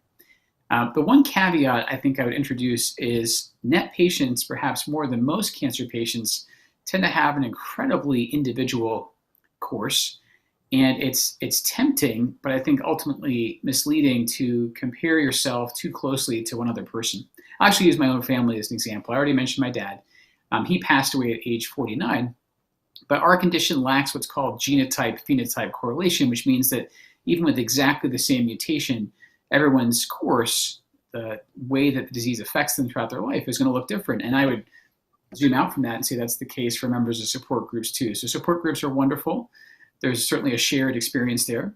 This is an incredibly self-advocating community. I say that, I guess not with total objectivity because I'm a NET patient myself. I think talk about the journey people go through to arrive at the correct diagnosis, there's a lot of learning there that then can be shared with others and hopefully shorten the time it takes them to get to the right treatment and the right physicians. So I think the online community is not to be undervalued at all. Thanks for that, and thanks for co-founding that support group. That's actually a perfect segue to my next question. What type of support groups are most helpful? And this person who submitted the question noted that there are Facebook groups and other online groups, and of course Zoom groups now, or in-person groups. So, of course I'm a little biased. Let's go with you first, Josh. So Lisa, I think the types of support groups that are more helpful are the ones that educate and don't try to give you medical advice. I think when people want to get you in private chat groups about what what you should be doing versus what you shouldn't be doing, or recommend one doctor versus another, or one treatment over another, that it's really time, whether that's in person or online, to really push the reset button. Because as Mark said, this is really an individual disease, and that what you're going to need is really an understanding of the disease, but not the specific thing that someone else is doing, because we're all different. And I think that's the hugely important part when it goes from education to, you need to see this doctor here, or do this treatment there, or don't do that treatment. That's probably the least helpful. And anything else that provides that level of support that helps educate you about your disease and lifts you up to learn more or to explore more, I think is the way to go. At the beginning of the pandemic, there was a great course that was taught by a Yale professor that you can still get online for free. It was why your Facebook friends, why medical advice from your Facebook friends is all wrong. And it really was about, learning how to understand data, learning why getting medical information from the net may not always be the most preferred way. I mean, we can see that currently in what's going on in the pandemic, but certainly our own diseases are a microcosm of that as well. Thanks for that, Josh. Cindy, what do you think? Yeah, I get very concerned when I see online groups and people sharing extensive medical information about themselves, and then asking everyone, "What do you think?" Or what have you experienced? Or what did your doctor tell you about this? And that is just, that's not going down a good road. And plus, it's public information, so you're putting all this information out there about yourself that is just never really a good idea. So I think that, with the Facebook groups, I think it's a great place for support and a great place to feel like you're not alone, and to, let others know how you're feeling. But, when you get into very specific, medical situations or treatment decisions and so forth and so on, I go back to kind of what I said in my presentation. You have to build a relationship of trust with your doctor. And if you don't feel like you have that, then you really do need to consider another doctor. I mean, that communication is both ways, and it really is important for you to feel like that that you have the right team behind you. Thanks, Cindy. Mark, what do you have to add? Yeah, I guess I'll answer this from my bicameral mind. I'm a patient physician. I always live on the front part of that hyphenate, but as a patient, I completely agree with Josh. I think groups that are too prescriptive, that you absolutely have to do X or you absolutely have to go to Dr. Y, I think that's a red flag. It typically speaks to the fact that at least one person has had a rewarding experience following that course or seeing that physician, but it doesn't always have to be quite so black and white or set in stone. And then speaking as a physician, I have to tell you honestly, Facebook is where healthcare professionals fear to tread. Both the public discourse and then these private groups. And I say that very carefully because the organization that I co-moderate, one of our probably most active hives of discourse is a Facebook group. And it's been really fascinating to watch over the last several years as Facebook has endured sort of one scandal after another. There was Cambridge Analytica. There was a leak, or at least a plugin that revealed the details of BRCA patients who had shared details about their health, to Cindy's point, under the presumption of confidentiality. And then, even recently, there's been some concern about the platform and how data is used. Even with all that, the attrition of patients from these private groups that are centered around diseases is very, very small. Now, I could be proven wrong in the near future, but that speaks to me that the patients are finding, again, a kinship there that they're loath to get rid of. And until a platform comes along that is more ubiquitous and more trusted than Facebook, both, I think Facebook is still going to carry a lot of weight. It's kind of the elephant in the room when it comes to these groups. I agree with Josh, though. You really have to be careful in vetting the advice that you're given. Okay, thank you. So what also, other than support and educational groups, what has been the biggest help to you, aside from your medical team, as you navigate the new diagnoses and treatments? Josh, let's start with you. But I really do think the advent of technology and the ability to now see specialists or be able to communicate with each other via telehealth or other things that have gone so that your network or your ability to have a larger medical team has really helped. That's been one thing that has really changed in the last few years.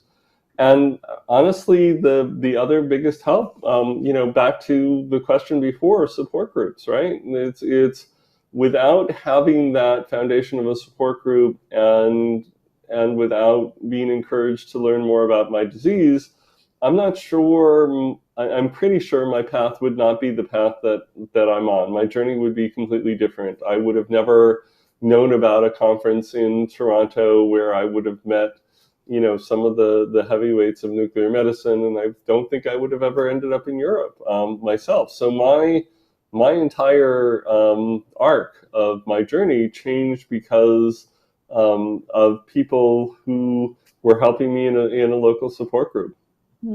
Thanks for that, Josh.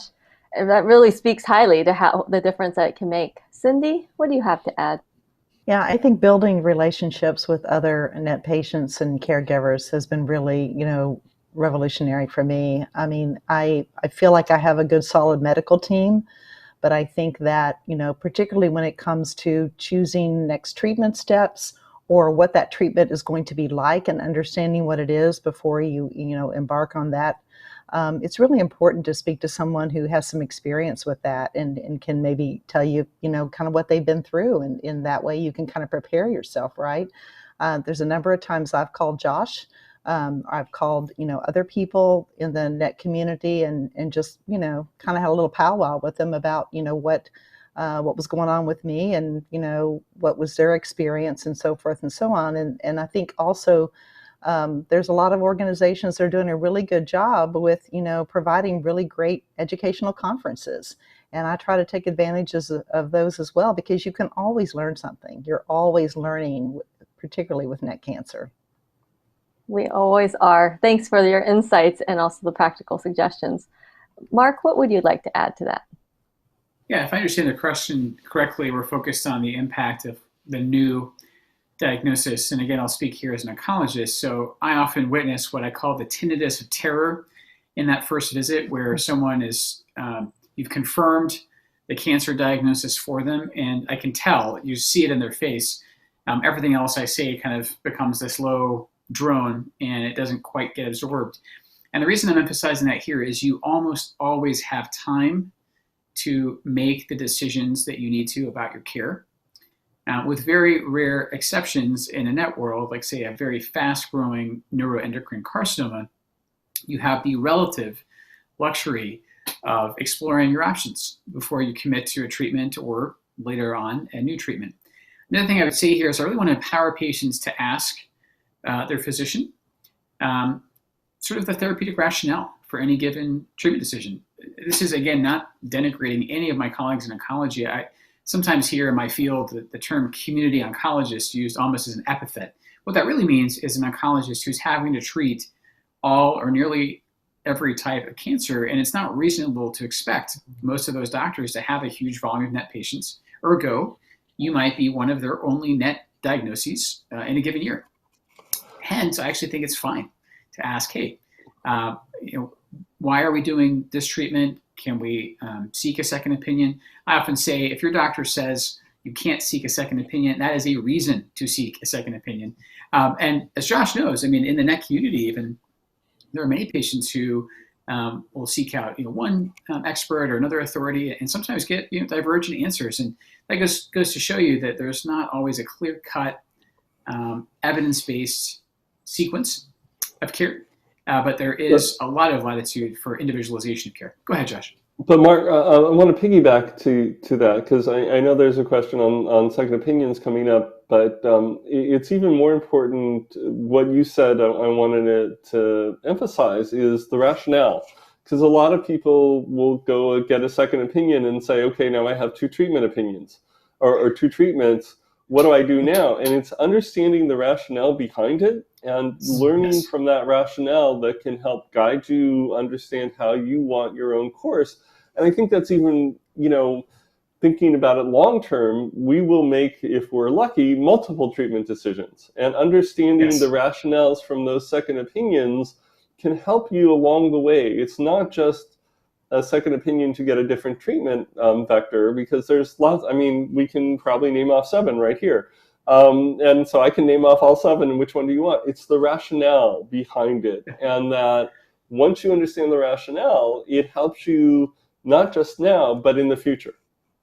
I was just going to say very briefly, this is from my physician side again, that the pendulum is swinging in medicine from the model of paternalism, which is we basically declare this is what you're going to do, towards, in its ideal form, shared decision-making where it's something you agree upon together. But what I'm a little hesitant of is swinging too far in the other direction to what I call a la carte medicine, where your doctor gives you that menu of the 7 options Josh mentions and you just pick, which feels, I think, extremely precarious for the patient, because there's some mix there of what the doctor and the patient are bringing. You have your embodied experience as the patient. No one knows your body better than you.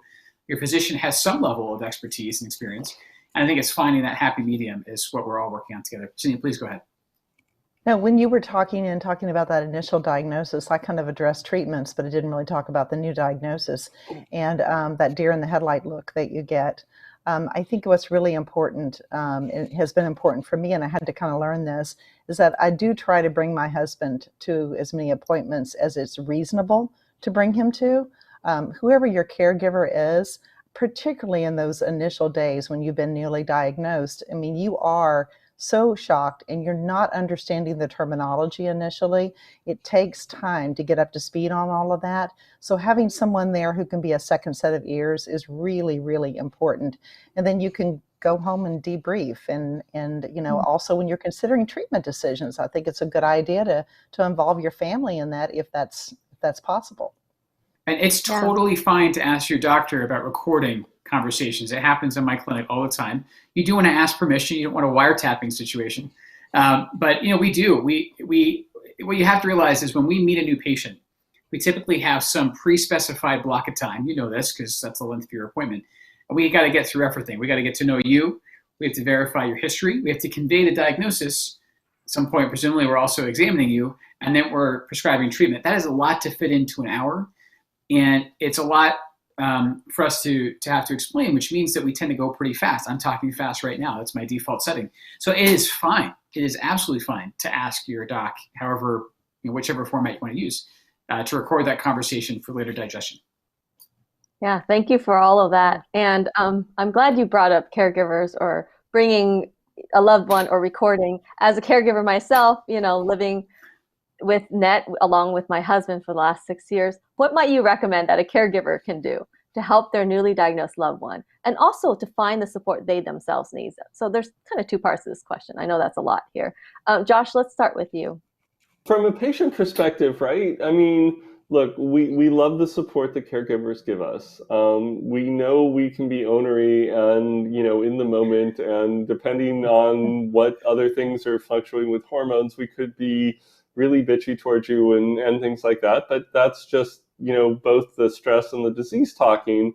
You know, what I look at with our group is that caregivers need to find other caregivers to talk about, right? There are caregiver associations that you can use to work with other caregivers, and just understand that, you know, we're not necessarily at our best here, right? There's a lot of challenging things going on, and we're being stressed, and understand that if we lash out at you, it isn't because we don't like the help. It's we're going through a bunch of stuff. And, you know, that's one of the reasons why both of our groups have separate caregiver sessions, so that caregivers can talk to each other and help each other out on how to better do that. I mean, it may be different. There's, you know, and this is back to second opinions and how to deal with treatments.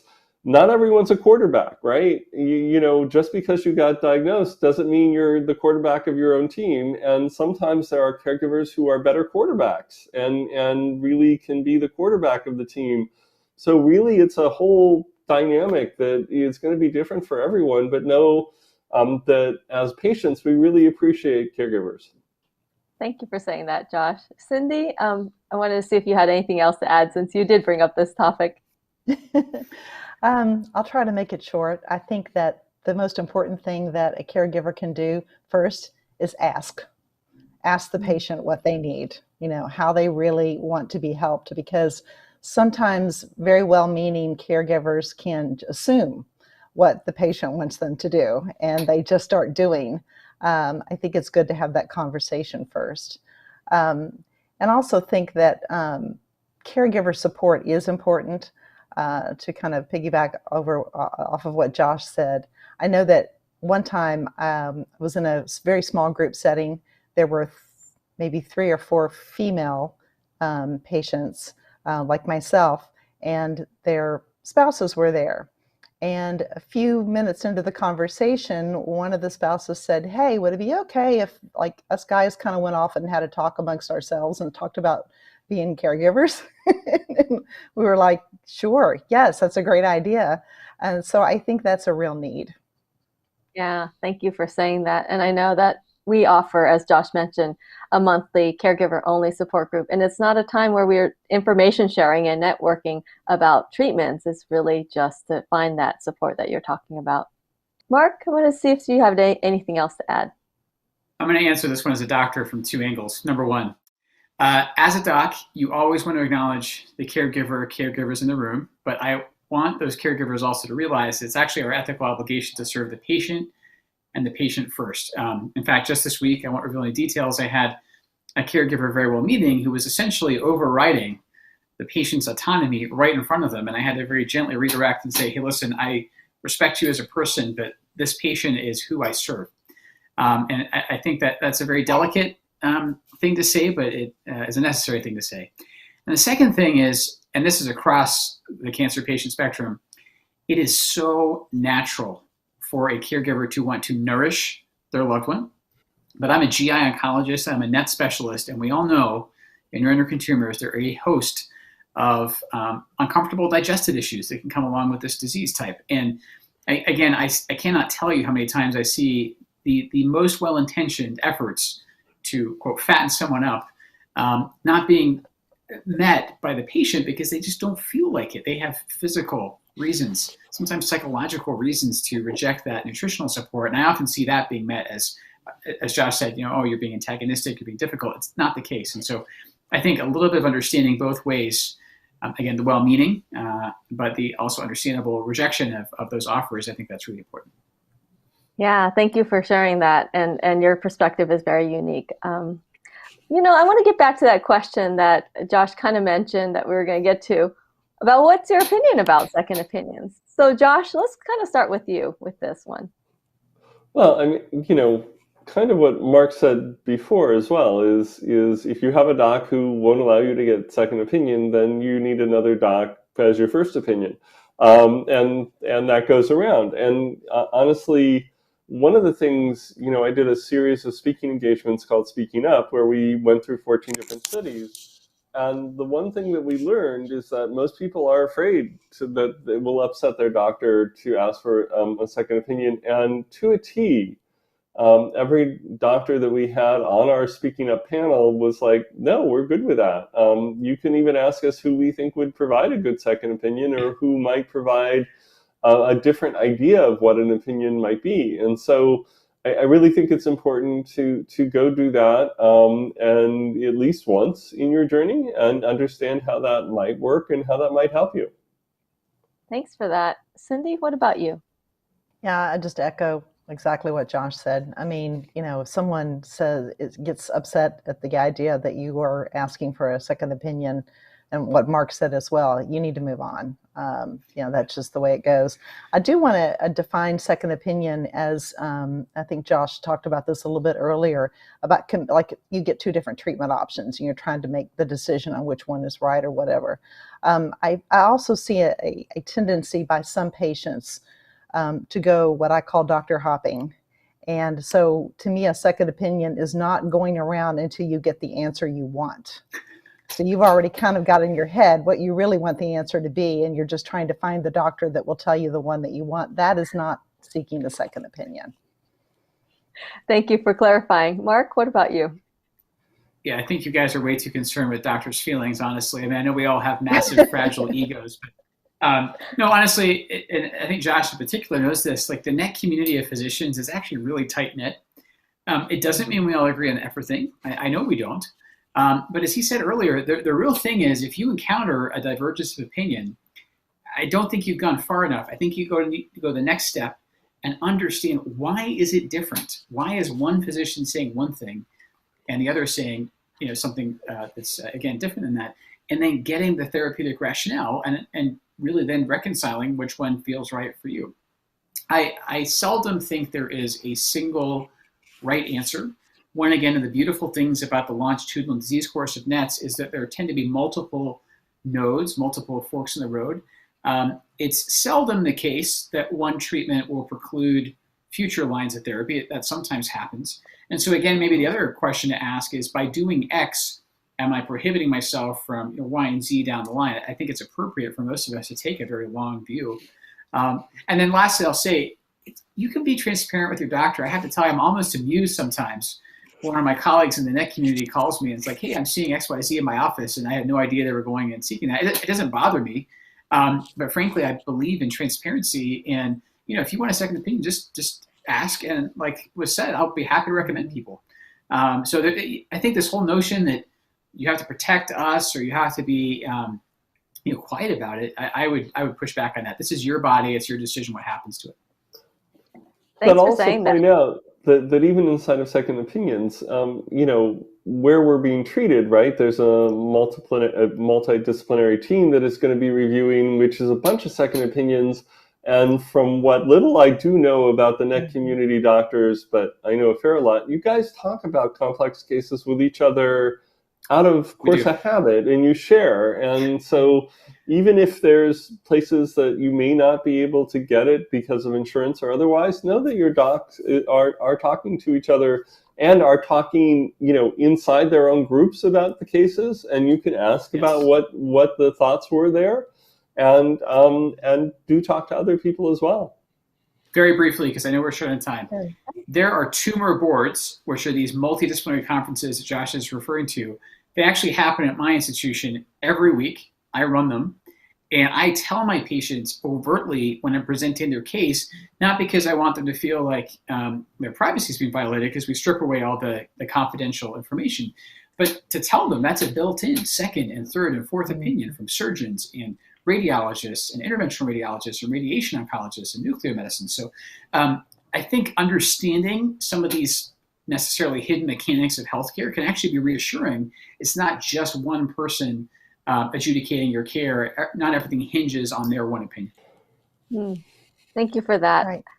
I really agree with the multidisciplinary teams. That's an excellent point, because that is getting several opinions.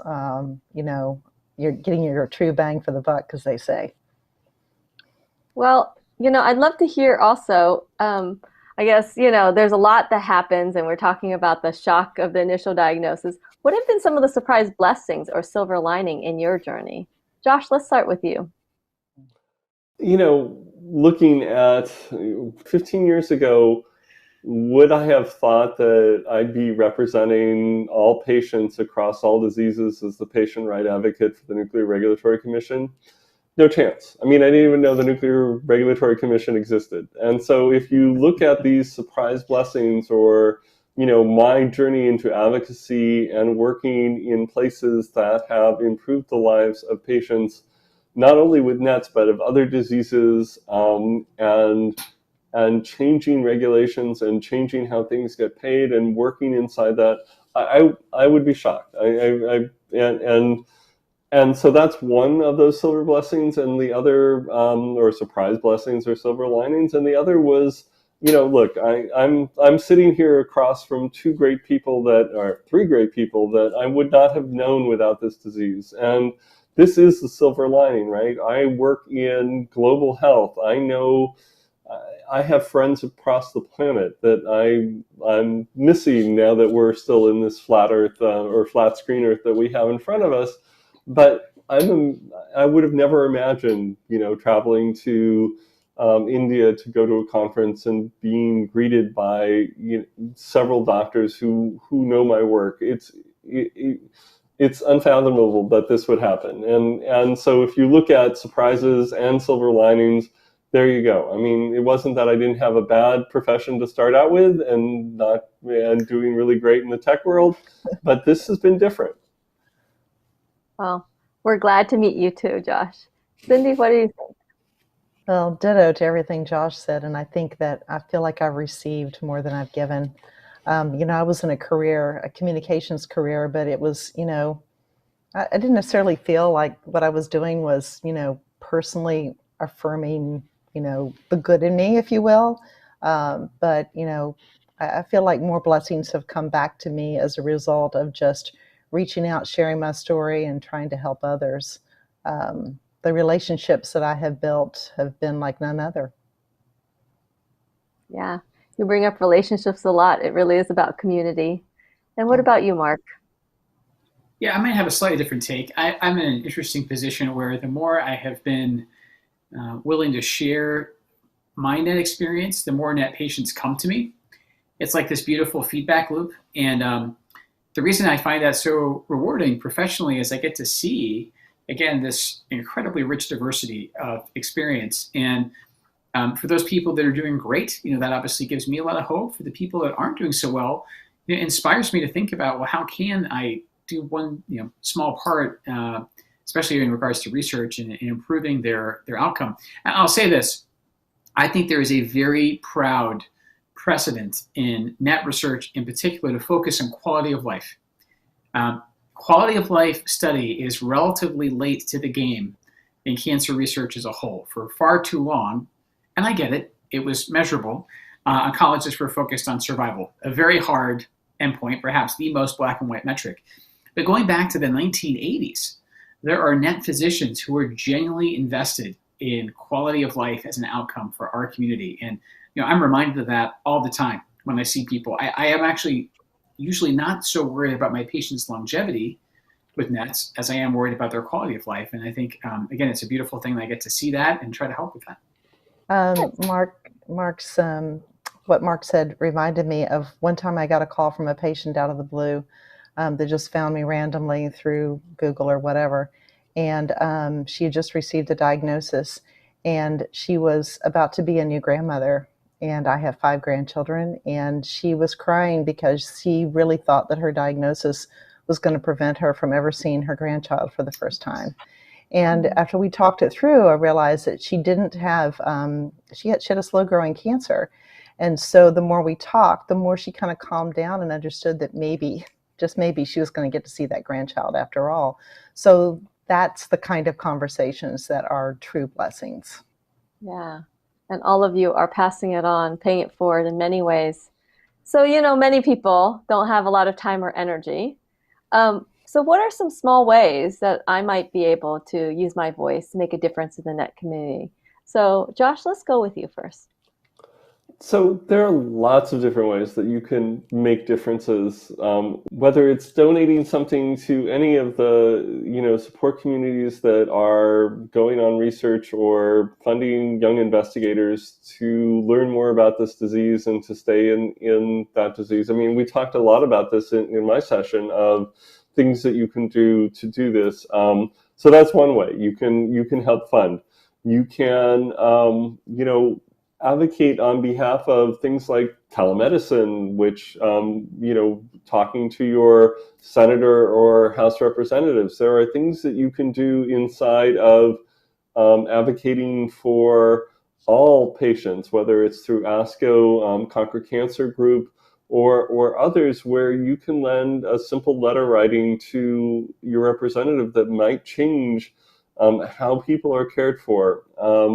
But really, even just asking, we've got Mark here right below me, who, ask your doc, say, how can I help? I mean, that's what got me in trouble. I asked, how can I help? And here I am. But you can say, I have a little time. Is there something I can do at this center that might help other patients? Is there something I can do in my community that might help? So ask. And when you ask, how can I help, you'll usually get an answer. Yeah, thank you for that. I'm sure they can ask any of us and we can give them an answer.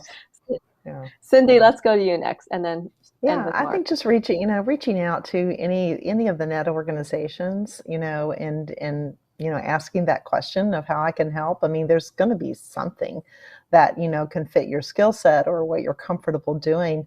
And, the question specifically says ways I can use my voice. And so a long time ago, someone asked me, how I got started in what was a radio career at the time. And I was actually a very shy introvert all through high school and most of my college days. So it was kind of surprising, I guess, to folks that I ended up doing what I did. And I said, I just kind of decided I just needed to just jump in and do it. And so by just sharing your story, even if it's just with a few people, and then maybe it's more people, but just being willing to share your journey. And I'm not talking about specific medical information, but just what you've done to cope, what you've done to find joy, what you've done to ensure a quality of life. That can be really, really helpful to the next person. Thank you for sharing. And Mark, what do you think? Yeah, I would say actually there's no pressure to be as demonstrative as we've been. I mean, I think we've sort of been cherry-picked for this presentation because we're willing to share. I would actually argue it starts in your doctor's office because, again, I think it's important to remember that you may be one of the only NET patients in an oncologist practice at any given time. And I say that, again, not to scare people or put too much pressure on them, but really to be honest with your doctor about your experience and perhaps if you're willing to say, hey, listen, I'm happy to share my experience with other patients. I got to be clear about something. Confidentiality may actually be the most sacrosanct thing in medicine. There are very few ways a doctor can lose their job faster than disclosing your personal health information. So that's something that you have to waive. But if you're willing to talk to their patients, just that beautiful example Cindy gave of talking to a would-be grandmother and giving her some reassurance, I mean, that goes such a long way. It doesn't have to be giving a talk on a podium or even being vocal in an online support group. These are all wonderful things. It can really be that person-to-person connection, even with your doctor. Thank you for sharing all these different ways people can help.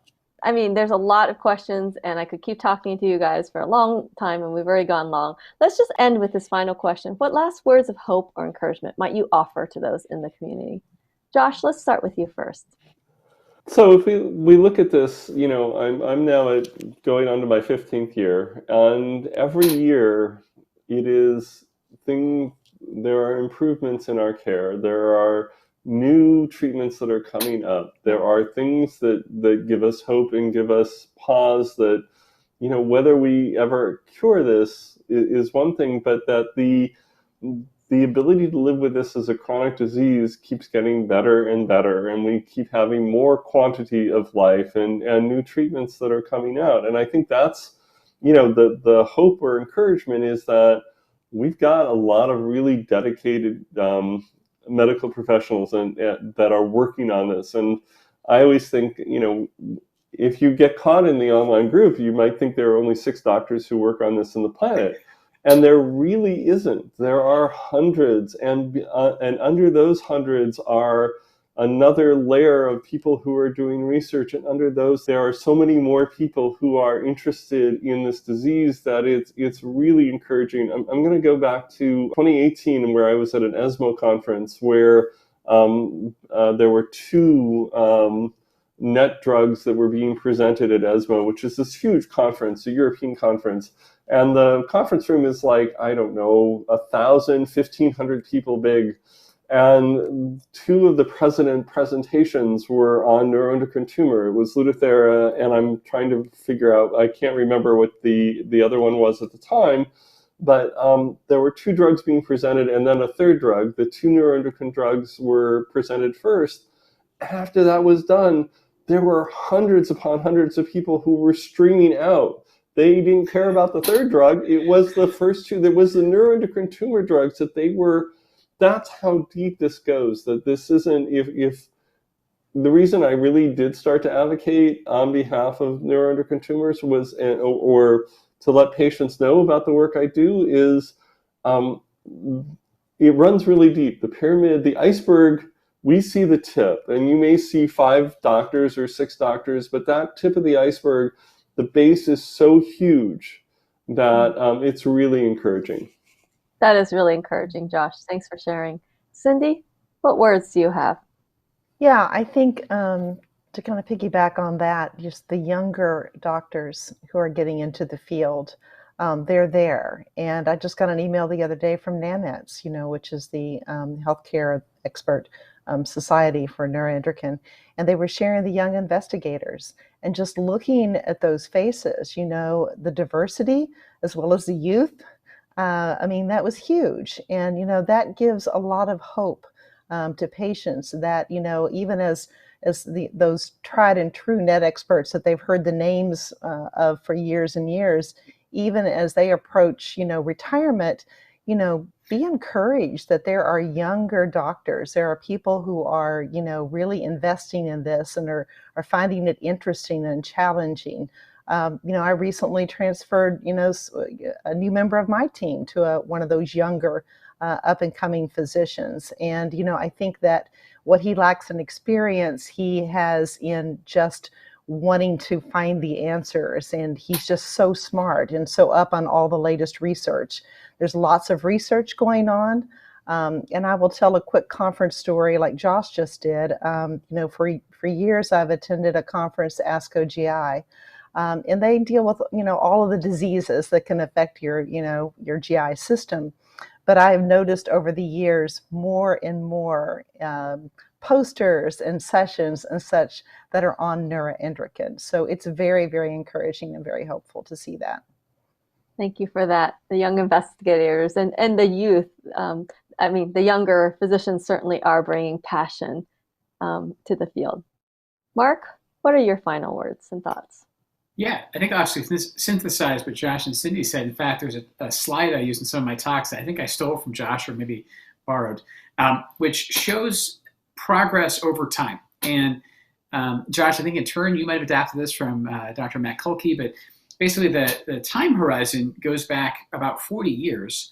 And the x-axis of how that time has progressed is not linear because all of a sudden it gets very, very compressed. And in the last decade in particular, there are just advances that are happening faster and faster. And it's happening because there is this critical mass now, this brain trust of researchers. I'll also be honest, I think there's real interest in a lot of the pharmaceutical industry now in helping NET patients, which is wonderful. And I think the realization that the prevalence of NETs, the number of us who are living with this disease is growing, means that a drug has more of a target audience, more of a population it can help, which again is going to fuel more research. So it is getting better all the time. I have so many more tools now to help my patients than I did when I started my fellowship. I will not say we're spoiled for choice. We still need more options. But really now it's a matter of sequencing, not a matter of, oh, there's only one thing that we can do. Thank you so much. Sure. This has been a lot of fun. And as an advocate, as the program director for LACNETS, as a caregiver myself, I'm just deeply grateful for all that all three of you are doing for the NET community. Thank you so much for all you do. I'm very inspired by all of you. I hope to be like you when I grow up. And I just wanted to thank all of you for, really, using your voice, the advocacy, the work that you're doing, making a difference one life at a time or one committee at a time, and really making an impact for all of us. Thank you for that. And thanks for joining me today. Thank you for asking. Now back to you in the studio, Rich. Thank you, Lisa. If you weren't able to join us for the full online event today, a replay of the symposium will be available shortly after this current broadcast on the LACNETS YouTube channel. You can find the YouTube link at the bottom of the screen. Be sure you're following LACNETS on social media. We have Facebook, Twitter, and Instagram. Stay up to date on upcoming events and NET news. As Lisa mentioned in the beginning of today's symposium, we invite you to take the pledge and join us for our NET Cancer Day 3-month challenge. To take the pledge and learn more about the challenge, go to www.lacnets.org/challenge. Now passing it back to you, Lisa. Thanks, Lindsay. As Dr. Mark Lewis mentioned in his presentation, we remember our founder and executive director emeritus, Giovanna Joyson Basie, whose birthday was yesterday. Birthdays are celebrations, and I believe that Giovanna would say that today is a celebration of community and connection. Giovanna would want you to know that you're not alone.